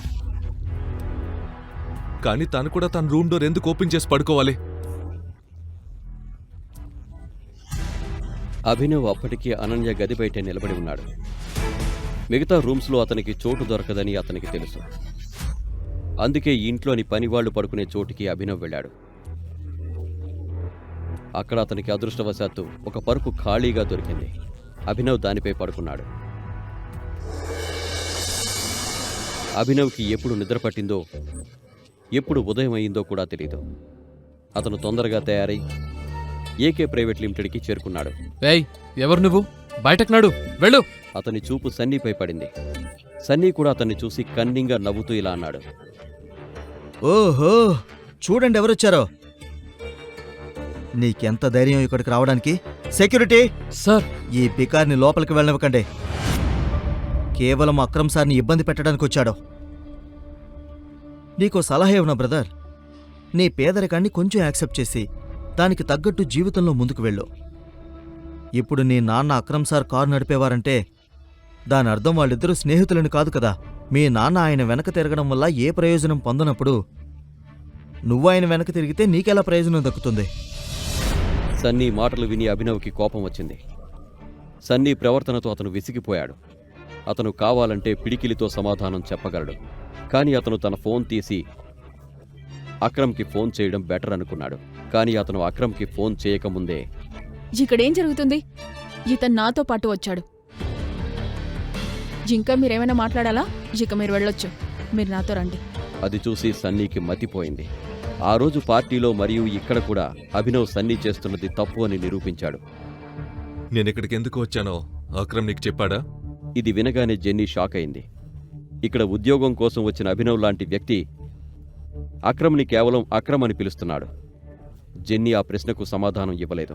నువ్వు నా ప్రశ్నకి సమాధానం చెప్పలేదు.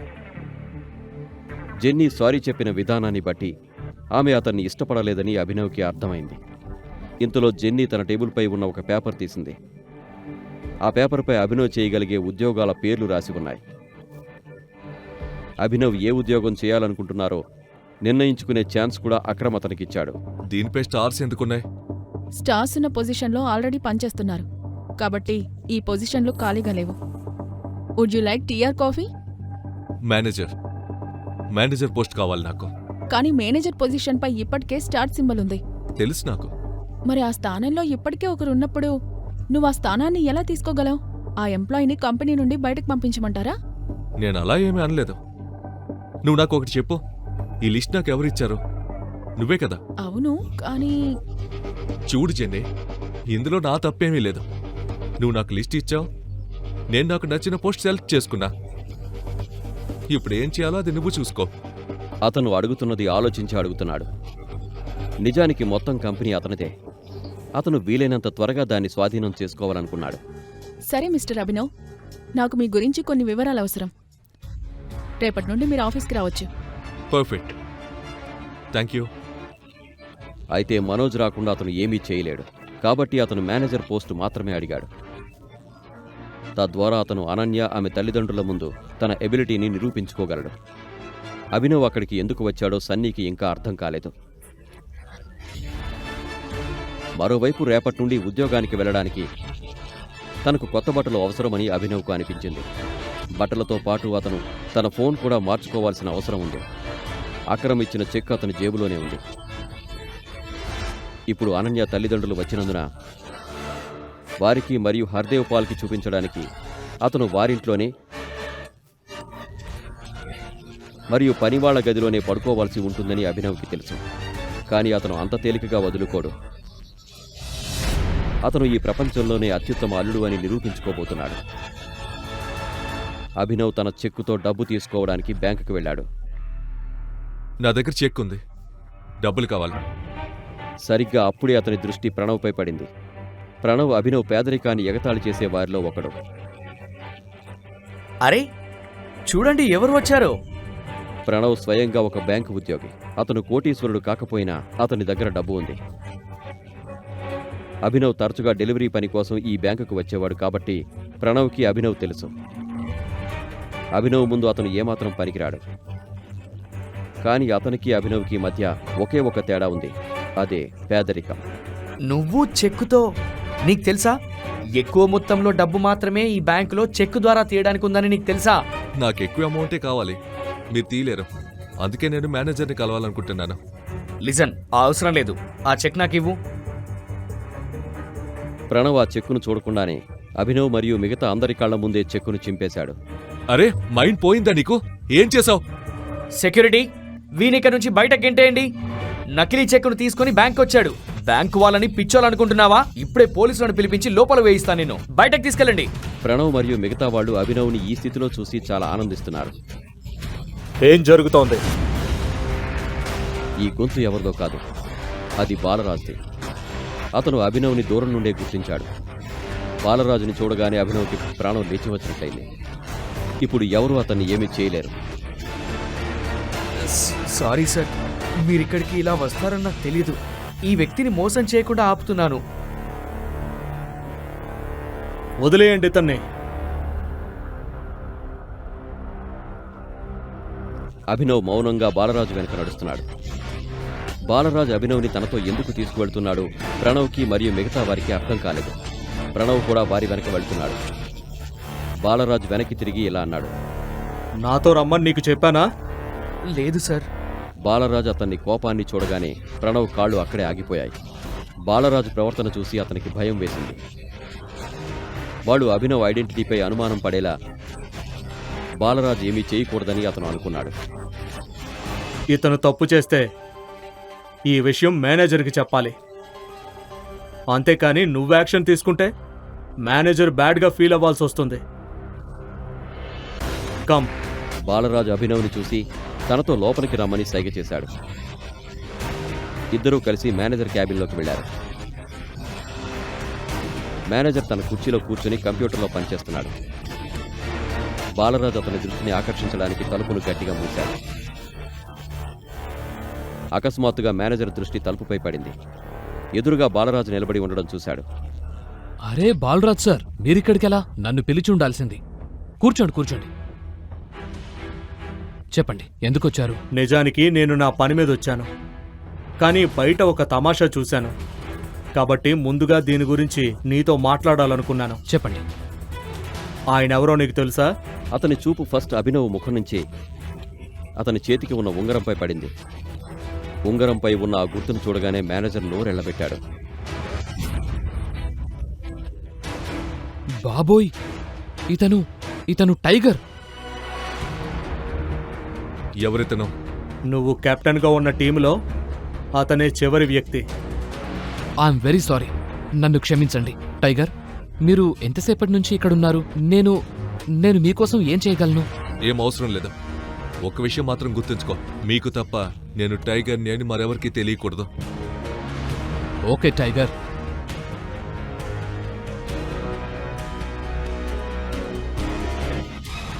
మిమ్మల్ని చూసి చాలా సంతోషంగా ఉంది. ఇప్పుడు మీరు ఇక్కడ ఉన్నారు కాబట్టి తప్పకుండా మిమ్మల్ని ఈ కష్టాల నుంచి బయటకు తీసుకొస్తారు. ఆయన అది చేస్తారు, కానీ ముందుగా నువ్వు నీ ఉద్యోగులకు బుద్ధి చెప్పాలి. ఎందుకంటే నేను నా పద్ధతిలో బుద్ధి చెప్తే ఏం జరుగుతుందో నీకు బాగా తెలుసు. ఏమైంది? వాళ్ళు ఏం చేశారు? అభినవ్ విషయంలో జరిగినదంతా బాలరాజు మేనేజర్కి చెప్పాడు. ఇది వినగానే మేనేజర్ రక్తం మరిగిపోయింది. మరోవైపు ఒక స్ట్రాంగ్ వ్యక్తి బ్లాక్ కళ్ళజోడు పెట్టుకుని నిలబడి ఉన్నాడు. అతని కళ్ళపై కళ్ళజోడు, మెడలో మందపాటి బంగారు చైన్.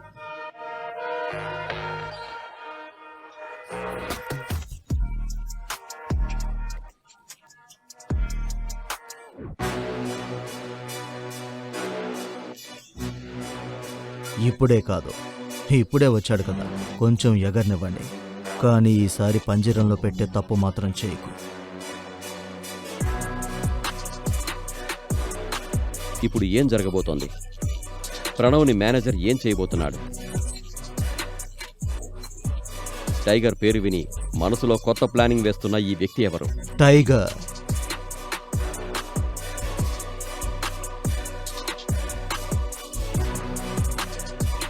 ప్రణవ్ అభినవ్ని అవమానించిన విషయం మేనేజర్కు తెలియగానే అతని రక్తం ఉడికిపోయింది. అతను బ్యాంకులో కంప్యూటర్ను నొక్కుతున్నా అతని గుండె ఇప్పటికీ బుల్లెట్ కంటే వేగంగా కొట్టుకుంటోంది. వాడికెంత ధైర్యం! ఇప్పుడే వాడి సంగతి చూస్తాను. వెంటనే బుల్లెట్ వేగంతో తన క్యాబిన్లోకి రమ్మని ప్రణవ్కు చెప్పాడు.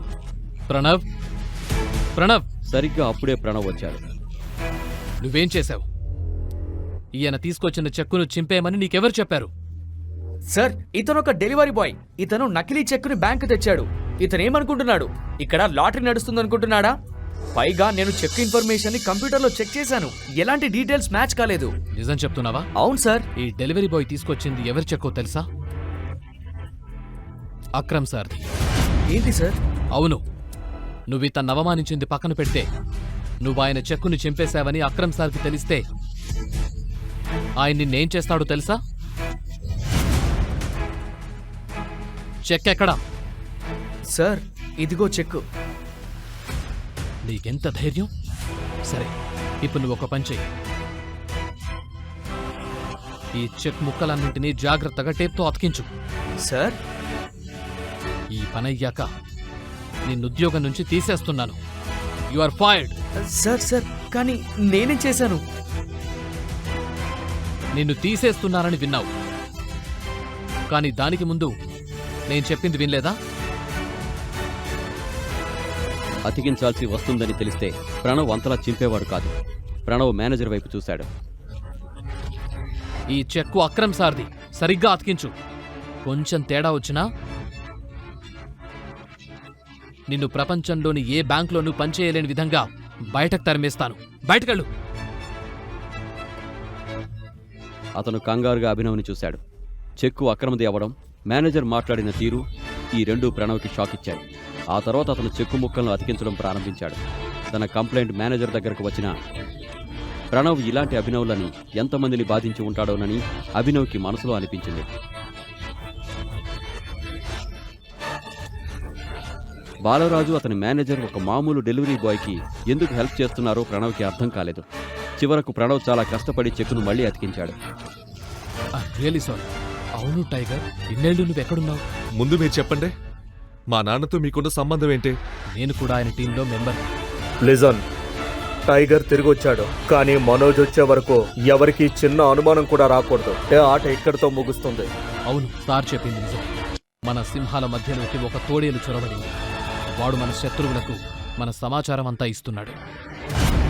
కాబట్టి మనం చాలా జాగ్రత్తగా ఉండాలి టైగర్. తోడేలు అంటే కోవర్టా?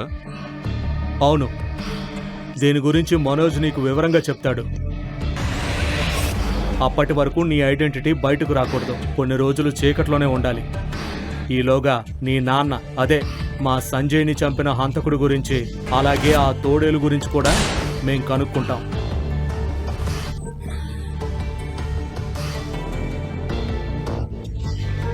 ఈ రెండు విషయాలకు సంబంధించి అభినవ్కి ఒక్క పేరే గుర్తుకొచ్చింది, మనోజ్. రాణా సంజయ్కి ఎలా వెన్నుపోటు పొడిచాడో మనోజ్ కూడా తన తండ్రి అడుగుజాడల్లోనే నడుస్తాడని అభినవ్కి ఖచ్చితంగా తెలుసు. రాణాను తన సొంతం అనుకున్నట్లు వీరిపై అతనికి జాలి కలిగింది. ఈ గ్రూప్లో నేను ఇంకా కలవని వాళ్ళు ఇంకెవరున్నారు? నువ్వు నన్ను, అక్రమ్ని కలిసావు. ఇదిగో డీకే, మిగిలిన వారు పార్కర్, హరియానా, మనోజ్, ముగ్గురు మిగిలారు. హరియానా అంటే మన గ్రూప్లో ఒక అమ్మాయి కూడా ఉందా? అవును, ఆమె కంటే ముందు వాళ్ళ అమ్మ మనతో పాటు పనిచేసింది. ఆమె ఏడాది క్రితం చనిపోయింది. కాబట్టి హరియానా ఆమె స్థానంలో ఉంది.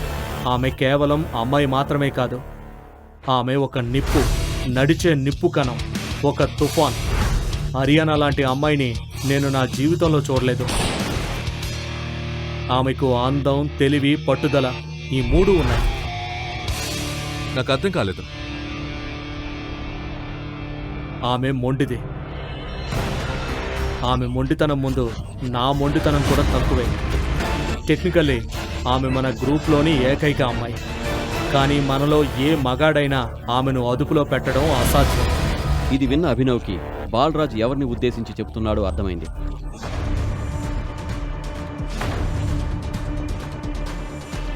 తాను టైగర్నని ఆర్యానాను కూడా నమ్మించడం అభినవ్కి కష్టమే కావచ్చు.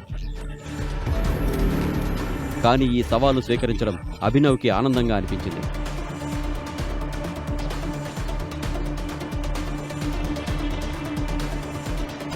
ఆర్యానాను కలవాలనే అతని కోరిక కూడా పెరిగింది.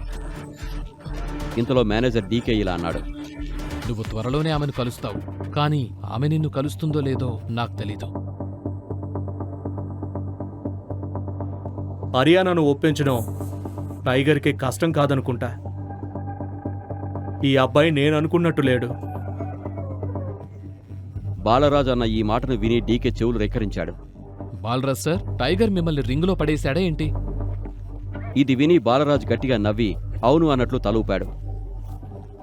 అతన్ని చూసి డీకే కూడా పెద్దగా నవ్వడం మొదలుపెట్టాడు.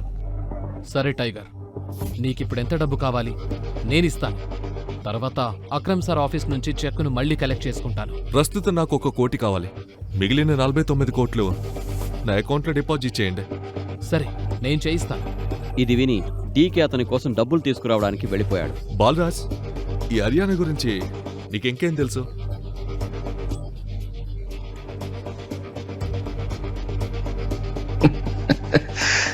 నాకంతా తెలుసు, కానీ అదే సమయంలో ఏమీ తెలీదు. నో, అది కాదు బాలరాజ్. నా ఉద్దేశం... అవునవును, నీ ఉద్దేశం నాకు తెలుసు. ఒక్కటే, ఆమెకు నీపై చిరాకు లేదా కోపం తెచ్చుకునే అవకాశం ఇవ్వకు. అలాగే ఆమె వెనుక కుక్కలా తోకాడించుకో. మరి ముఖ్యంగా జోకులు ఎప్పుడు వేయకు. జోకులు వేసేవారిని ఆమె చంపేస్తుంది. అన్నట్టు నీకిప్పుడు ఒక కారు కావాలి. నేను ఒక మేనేజర్కి చెప్తాను. అక్కడి నుంచి నేరుగా గ్లో మోటార్స్కి వెళ్ళు. అక్కడ నీకోసం ఒక కారు ఎదురు చూస్తోంది. నేనిప్పుడే దానికి డబ్బు కట్టాను. నువ్వు బాధ్యతలు స్వీకరించినప్పుడు నాకు డబుల్ అమౌంట్ ఇవ్వచ్చు.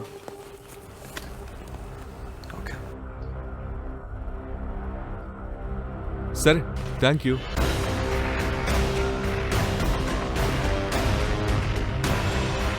అతను బ్యాంకు నుండి డబ్బులు తీసుకున్నాడు. తొందరలో బాలరాజు తన కోసం ఏ కారు బుక్ చేశాడో అడగడం మర్చిపోయాడు.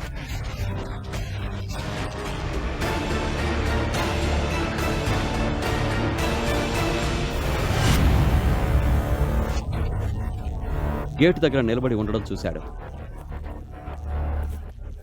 మిస్టర్ అభినవ్ ఘట్టమనేని. నేనే Abhinav Ghattamaneni. Sir please come, let's go. కొంత సమయం తర్వాత అభినవ్ ఒక గ్యాలరీ చేరుకున్నాడు. మేనేజర్ అతన్ని అతని కారు దగ్గరకు తీసుకొచ్చాడు. సార్ ఇదే ఆ కార్, నేను పేపర్లు రెడీ చేస్తాను, ఈలోగా మీరు కార్ చూడండి. అది చాలా ఖరీదైన కారు. బాలరాజ్ ఉద్దేశపూర్వకంగా అది పాతదిగా అనిపించేలా చేశాడు. దానివల్ల అతని కారు కారణంగా ఎవరూ అభినవ్ని అవమానించకుండా ఉంటారని. కానీ అభినవ్ కారు లోపల చూడగానే అతనికి చాలా నచ్చింది.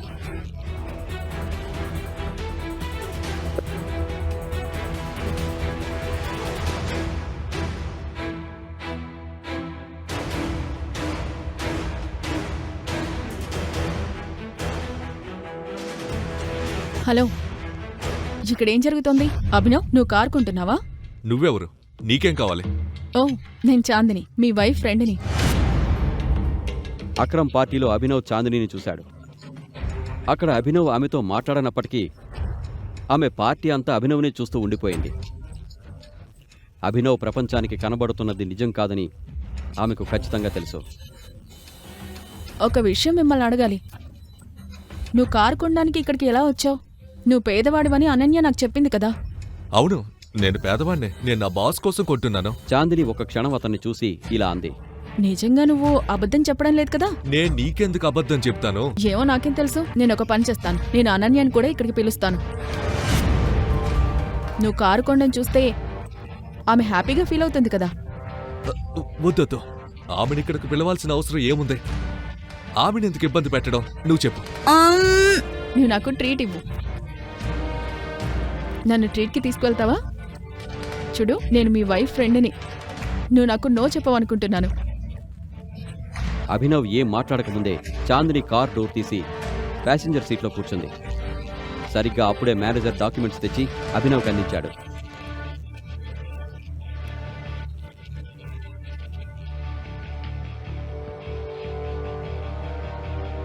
అభినవ్ కూడా డ్రైవింగ్ సీట్లో కూర్చున్నాడు. చాందిని రిచ్ ఫ్యామిలీ నుంచి వచ్చిందని అతనికి తెలుసు. కాబట్టి అతను అక్రమ్ హోటల్స్లో ఒకదానికి తీసుకెళ్లాలని అనుకున్నాడు. జర్నీ అంతా చాందిని అభినవ్నే చూస్తూ ఉంది. ఆమె తన నుండి ఏం కోరుకుంటోందో అభినవ్కి అర్థం కాలేదు. అక్రమ్ హోటల్ కింద అభినవ్ కార్ పార్క్ చేశాడు.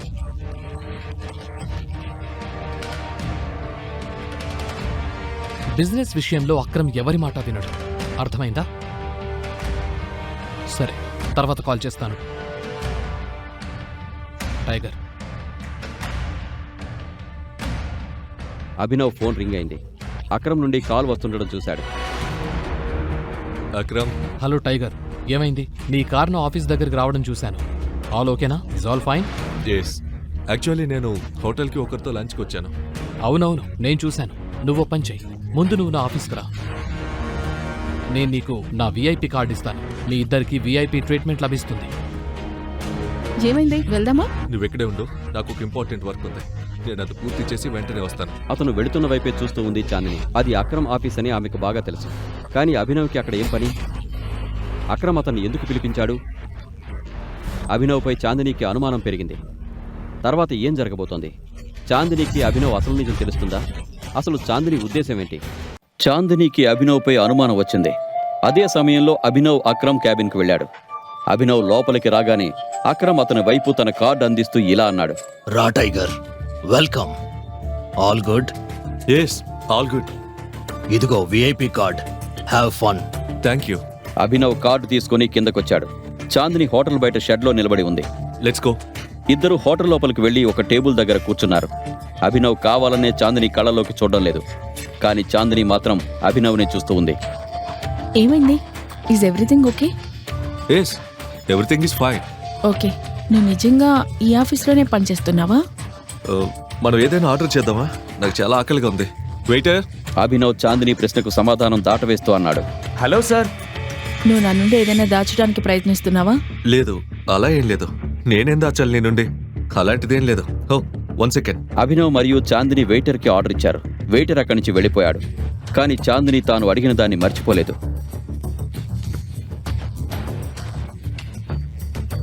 సరే, నువ్వేం చేస్తావు? నేను ఏకే ప్రైవేట్ లిమిటెడ్లో ఒక చిన్న ఉద్యోగం చేస్తాను, అంతే. ఇది అక్రమ్ సార్ హోటల్ కదా? రైట్. హలో గర్జియస్, నువ్వు చాలా అందంగా ఉన్నావు. నేను ఇక్కడికి రావాలని అనుకోలేదు, కానీ నా మనసు వినట్లేదు. నేను నీకు ఒక మంచి ట్రీట్ ఇవ్వచ్చా? అతని కళ్ళల్లో ఒక రకమైన వింత నవ్వు కనిపించింది. అతని ఉద్దేశాన్ని చాందిని అర్థం చేసుకుంది. అలాగే అభినవ్కు కూడా అది అర్థమైంది. నీకు కనిపించడం లేదా? ఆమె ఇప్పటికే నాతో డేటింగ్లో ఉంది. ఓ అలాగా, నువ్వేమి తమ్ముడు అనుకున్నాను. ఇప్పుడు నువ్వు ఈమెతో ఇక్కడికి డేట్కి వచ్చావని చెప్పావు గనక మర్యాదగా చెప్తున్నాను, వెళ్ళిపో. ఆ మాటలు విన్న అభినవ్ సైలెంట్గా ఉన్నాడు. ఈ వ్యక్తి ఎంతవరకు దిగజారగలడో చూడాలనుకున్నాడు. ఇంతలో అతను చాందిని వైపు తిరిగి ఇలా అన్నాడు. నువ్వు ఇంత అందంగా ఉన్నావంటే నువ్వు ఒక వెల్ ఫ్యామిలీ నుండి వచ్చావని అనిపిస్తుంది. కానీ ఏమీ అనుకోవద్దు, నువ్వు ఇలాంటి వాళ్ళతో డేట్కి రాకూడదు. Standards are important, right? నీతులు చెప్పమని ఇక్కడ నిన్నెవడు అడిగాడు? పో, బయటికి వెళ్ళావు. నువ్వు నాతో రా, నన్ను నమ్ము. నేను నీకు ఎలాంటి ప్రాబ్లం రాకుండా చూసుకుంటాను. నీకు ఇలాంటి బికారి కరెక్ట్ కాదు. ఎవడో కను వదిలేసినాడు. ఆ మాటలు విన్న అభినవ్ ఇక తట్టుకోలేకపోయాడు. అతను తన హద్దులు దాటాడు.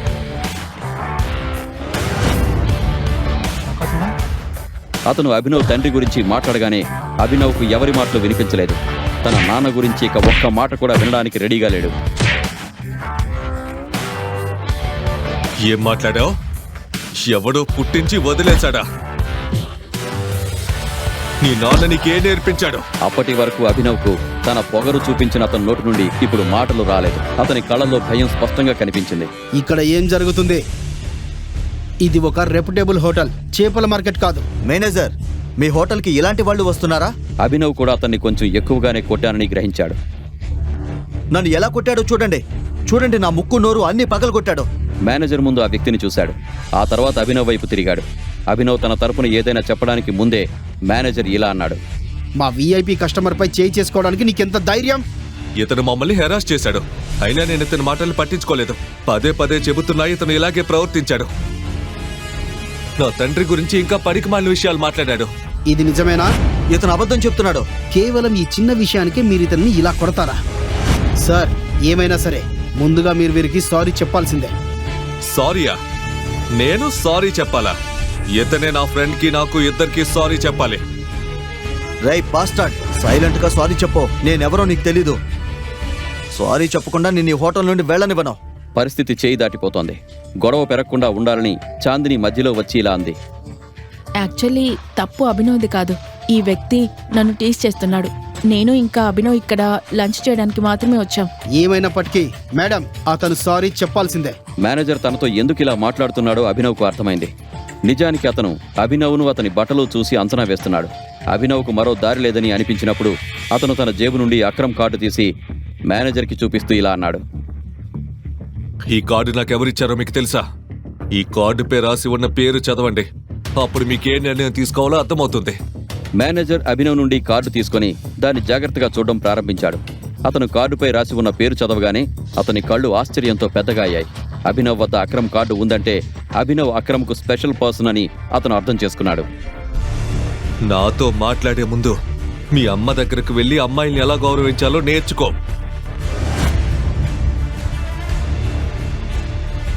పద.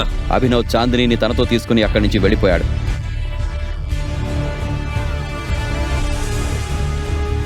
ఇద్దరూ కారులో కూర్చున్నారు. కానీ ఎవరితోనూ మాట్లాడడం లేదు. గొడవ తర్వాత అభినవ్ చాందిని బ్రెయిన్లో ఏం నడుస్తుందో తెలుసుకోవాలనుకున్నాడు. కానీ ముందుగా అడిగి ఆమెకు అనుమానం పెంచే అవకాశం ఇవ్వాలనుకోలేదు. Are you okay?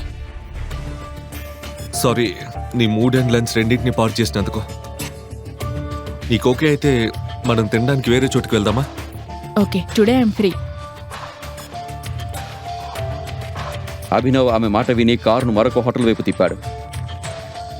కొంతసేపటి తర్వాత అతను ఒక హోటల్ బయట కారు ఆపాడు. అభినవ్ పైన ఉన్న బోర్డు చూసి ఆ తర్వాత చాందినితో కలిసి లోపలికి వెళ్ళాడు. ఈ హోటల్ ఇక్బాల్ది అని అభినవ్కు తెలుసు. ఇక్బాల్ హోటల్తో పాటు చాలా పెద్ద మాఫియా గ్రూప్ను కూడా నడుపుతున్నాడు. మాఫియా ప్రపంచంలో టైగర్ ఎంతగా ఎదిగాడో ఇక్బాల్ కూడా అంతే. టైగర్ దగ్గర ఎంతైతే డబ్బు బిజినెస్ ఉందో ఇక్బాల్ వద్ద కూడా అంతే ఉండేది. వారిద్దరూ ఒకరికొకరు శత్రువులు. ఇక్కడ ఇక్బాల్ను తను డైరెక్ట్గా చూసే అవకాశం ఉందని అభినవ్ కనిపించింది.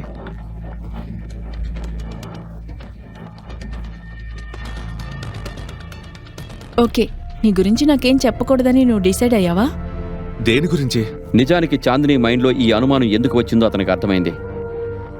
అరే యార్, టెల్ మీ నౌ. అంత పెద్ద సీక్రెట్ ఏంటి? ఏంటి? ఏం తెలుసుకోవాలనుకుంటున్నావు నువ్వు? నీ గురించి చెప్పమని అడుగుతున్నాను కదా. నా గురించి చెప్పడానికి నా దగ్గర ఏమీ లేదు. అభినవ్ ఇలా చెప్పి చాందిని నుండి తప్పించుకోవడానికి అటూ ఇటూ చూడడం స్టార్ట్ చేశాడు. ఇప్పుడు ఇక్బాల్ పేరు సిటీలోనే కాదు, దేశం మొత్తం మారుమోగుతోంది. అవును, మాఫియా నుండి టైగర్ అదృశ్యమైనప్పటి నుండి టైగర్ పేరు కూడా పోయింది. అప్పుడే అతని దృష్టి కొంతమందిపై పడింది. వారు చాలా తీవ్రంగా మాట్లాడుకుంటున్నారు. వారు టైగర్ గురించి ఈ విధంగా ఎందుకు మాట్లాడుతున్నారో అతనికి అర్థం కాలేదు. చెప్పు అభినవ్, నా నుండి ఏదైనా దాస్తున్నావా? లేదు, నేను నీ నుండి ఏం దాస్తాను? టైగర్ ఎక్కడికి పోలేదు. టైగర్ బతికే ఉన్నాడు. అతను త్వరలోనే తిరిగి వస్తాడు. నేను నీకు చెప్పాను కదా జానీ, ఎక్కువగా తాగొద్దని. నువ్వు కంట్రోల్ తప్పుతున్నావు, పిచ్చి వాగుడు వాగుతున్నావు. వీళ్ళకి ఎంత ధైర్యం! ఇక్బాల్ హోటల్లో టైగర్ గురించి మాట్లాడుతున్నారు. వాళ్ళకి తాగింది ఎక్కువైనా అయి ఉండాలి, లేదా ధైర్యమైనా ఉండాలి. పిచ్చిగా మాట్లాడటమా? నువ్వే పిచ్చిగా మాట్లాడుతున్నావు. టైగర్ని ఇక్బాల్తో పోల్చడమా? విస్కీకి మరియు కళ్ళుకు ఏమైనా పోలికుందా? నేను చెప్తున్నాను, టైగర్ బతికే ఉన్నాడు. అతను త్వరలోనే తిరిగి వస్తాడు. జానీ మాటలకు అభినవ్ వెంట్రుకలు నెక్కబొడుచుకున్నాయి. కానీ తాగిన మత్తులో వాగుతున్నాడా, లేక తన వద్ద ఏదైనా ఇన్ఫర్మేషన్ ఉందా అని అతను తెలుసుకోవాలనుకున్నాడు. ఇక ముందు ఏం జరగబోతోంది? అభినవ్ నిజాన్ని తెలుసుకోగలడా? చాందిని అభినవ్ నుండి సీక్రెట్ తెలుసుకోగలదా? అభినవ్ వాళ్ళ మాటల్ని జాగ్రత్తగా వింటున్నాడు. ఇప్పుడు చాందిని కూడా అభినవ్ లాగే వారి మాటలు వింటోంది. వీళ్ళకి ఎంత ధైర్యం! ఇక్బాల్ హోటల్లో కూర్చొని టైగర్ గురించి మాట్లాడుతున్నారు. వాళ్ళకి బాగా ఎక్కువైనా అయి ఉండాలి, లేదా ధైర్యమైనా ఉండాలి. చాందినికి ఎందుకో తెలియదు కానీ అభినవ్ తన నుంచి ఏదో దాస్తున్నాడు అనే ఆలోచన ఉంది. ఆమె ఇతరుల మాదిరిగా అభినవ్ పేదరికాన్ని చూడడం లేదు, కానీ ఆమె చూపు అతని ముఖంపైనే ఉంది. అభినవ్, అభినవ్, హా, ఏమైనా అన్నావా నువ్వు? నువ్వు నా ఫ్రెండ్కి అబద్ధం చెప్తున్నావా? ఏ ఫ్రెండ్? అనన్య. ఓ, అనన్య. లేదు, నేను ఆమెకి ఎందుకు అబద్ధం చెప్తాను? అలాంటిదేం లేదు. బట్ యు నో వాట్ చందని, నాకు ఒక ఇంపార్టెంట్ వర్క్ ఉంది. అందుకే నేను ఇప్పుడే వెళ్ళాలి. నేను అనన్యకి హస్బెండ్ని. ఇంటికి కొంచెం లేట్గా వెళ్ళినా ఆమె నన్ను చంపేస్తుంది. పైగా నేను లేట్గా వెళ్ళడం ఆమెకు అస్సలు నచ్చదు. లేట్గా వెళ్తే ఆమెకి డౌట్ వస్తుంది. నీపై డౌటా? ఆమె నిన్ను అసలు ఇష్టపడదు. నీ గురించి అసలు ఆమె కేర్ కూడా తీసుకోదు. మరి ఆమె నీపై ఎందుకు అనుమానం పడుతుంది? ఎస్, నాకు తెలుసు. అయినా కూడా ఇప్పుడు నేను వెళ్ళాలి. నేను ఇంట్లో దింపడా? మనం మళ్ళీ ఎప్పుడు కలుద్దాం? అభినవ్ ఈ ప్రశ్నకు సమాధానం ఇవ్వకుండా చాందినితో కలిసి హోటల్ నుంచి బయటకొచ్చాడు.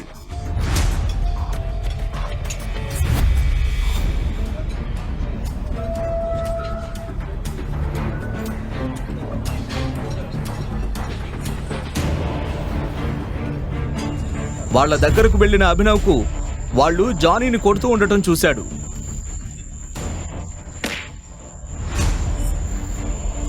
ఎందుకు కొడుతున్నారు అతన్ని? నీకేంటి సంబంధం? సంబంధం ఉంది, అందుకే ఇక్కడికి వచ్చాను. నీకు బతకాలనే ఆశ ఉంటే మర్యాదగా ఇక్కడ నుండి వెళ్ళిపో, లేదంటే వీడిలాగే నిన్ను కూడా కొడతాం.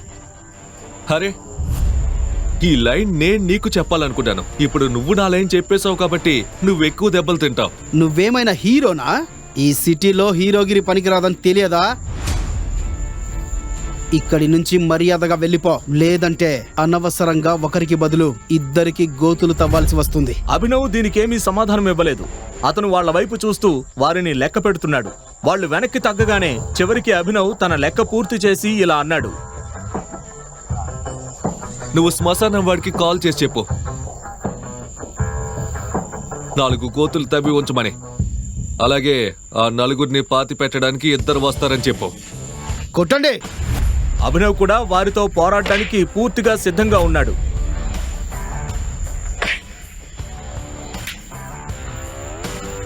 చూస్తుండగానే క్షణాల్లో అభినవ్ అక్కడ పరిస్థితిని మార్చేశాడు.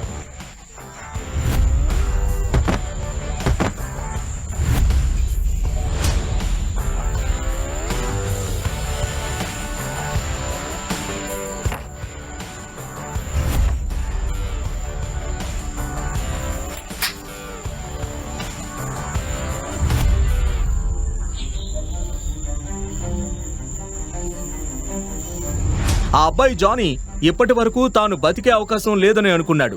కానీ అతను స్వయంగా అభినవ్ విశ్వరూపాన్ని చూసి ఆశ్చర్యపోయాడు. అతనికి అభినవ్ దేవుడిలా కనిపిస్తున్నాడు.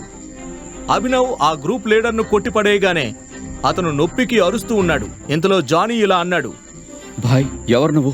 నన్నెందుకు కాపాడావు? అభినవ్ అతనికేమీ సమాధానం చెప్పలేదు. అతను కేవలం అతని కళ్ళల్లోకి చూస్తున్నాడు. ఆ వ్యక్తి అతనెవరో తెలుసుకోవడానికి ఉత్సాహపడుతున్నాడు. నేనెవరో నీకు చెబుతాను కానీ నువ్వు ఎవరికీ చెప్పనని ప్రామిస్ చేయాలి. అభినవ్ తన ప్రాణాన్ని కాపాడాడు. అభినవ్ కోసం ఈ చిన్న రహస్యాన్ని తన మనసులో ఉంచుకోవాలని అనుకున్నాడు. టైగర్. ఆ పేరు వినగానే అతను 2 అడుగులు వెనక్కి వేశాడు. జానీ ఆ మాట విన్నప్పుడు అతని కళ్ళు ఆశ్చర్యంతో పెద్దవయ్యాయి. అతను కనురెప్పలు కూడా వాల్చకుండా అభినవ్ను చూస్తున్నాడు. తాను చూస్తున్నది కలనా లేక నిజమా అని అతనికి అర్థం కావడం లేదు. జానీ ఇంకా రెప్ప వాల్చకుండా అభినవ్ వెళ్తున్న వైపే చూస్తున్నాడు. కొద్దిసేపటి తర్వాత అభినవ్ హర్దేవ్ పాల్ సింగ్ ఇంటికొచ్చాడు. అభినవ్ లోపలికొస్తున్నప్పుడు రాజీవ్, షర్మిల మరియు కుటుంబ సభ్యులు ఒక విషయం గురించి మాట్లాడుకుంటున్నారు. ఏం చేయాలో నాకు ఏమీ అర్థం కావడం లేదు. మనం గౌరవ్తో మాట్లాడాలి. కనీసం అతను అక్రమ్తో మన గురించి మాట్లాడతాడు. ఇప్పుడు అతనే మనకి హెల్ప్ చేయగలడు. కింగ్ కార్పొరేషన్స్ మద్దతు మనకి లభించే వరకు మన పని జరగదు. సరిగ్గా అదే సమయంలో అభినవ్ ఇంటి లోపలికి వచ్చాడు. అతనికి మొత్తం విషయం అర్థం కాలేదు. కానీ అతను విన్నదాని ప్రకారం అనన్య కంపెనీ ఏదో పెద్ద సమస్యలో చిక్కుకుందని అతనికి అనిపించింది. నాకేమనిపిస్తుందంటే మనం పాప్ క్లీన్ హోల్డింగ్స్ నుండి సపోర్ట్ తీసుకోవాలని. అమ్మా, నువ్వేం మాట్లాడుతున్నావు? ఈ 2 కంపెనీలను టైగరే నడుపుతున్నాడు. మనలాంటి వాళ్ళు నేరుగా టైగర్ని కలవలేరు. ఈ రోజు వరకు ఎవ్వరూ అతన్ని చూడలేదు. మరి మనమేలా కలుస్తాం? బహుశా చరణ్ మనకు హెల్ప్ చేయగలడేమో. ఒక పని చేద్దాం, అనన్య ఇంకా చరణ్ల పెళ్లి ఖాయం చేస్తాను. అసలు అభినవ్ వల్ల మనకేం ఉపయోగం? అభినవ్ తన ముఖంపై చిరునవ్వు తెచ్చుకున్నాడు. అతను ఎంత అలిసిపోయినా తాను ఏం చేసొచ్చాడో వాళ్ళకి తెలియనివ్వకూడదని అనుకున్నాడు. నమస్తే. అభినవ్ సంతోషంగా నమస్తే చెప్పగానే షర్మిల, అనన్య మరియు రాజీవ్ అతనిని కోపంగా చూశారు. వారి కళ్లల్లో అసహ్యం కనిపిస్తోంది. వారి కళ్ళు చూసి అభినవ్ ఆశ్చర్యపోయాడు. వాళ్ళు నవ్వుతూ వెల్కమ్ చెబుతారని అభినవ్ అనుకోలేదు. కానీ మరి వారి కళ్లల్లో అతని పట్ల కోపం చూసి అభినవ్కు నచ్చలేదు.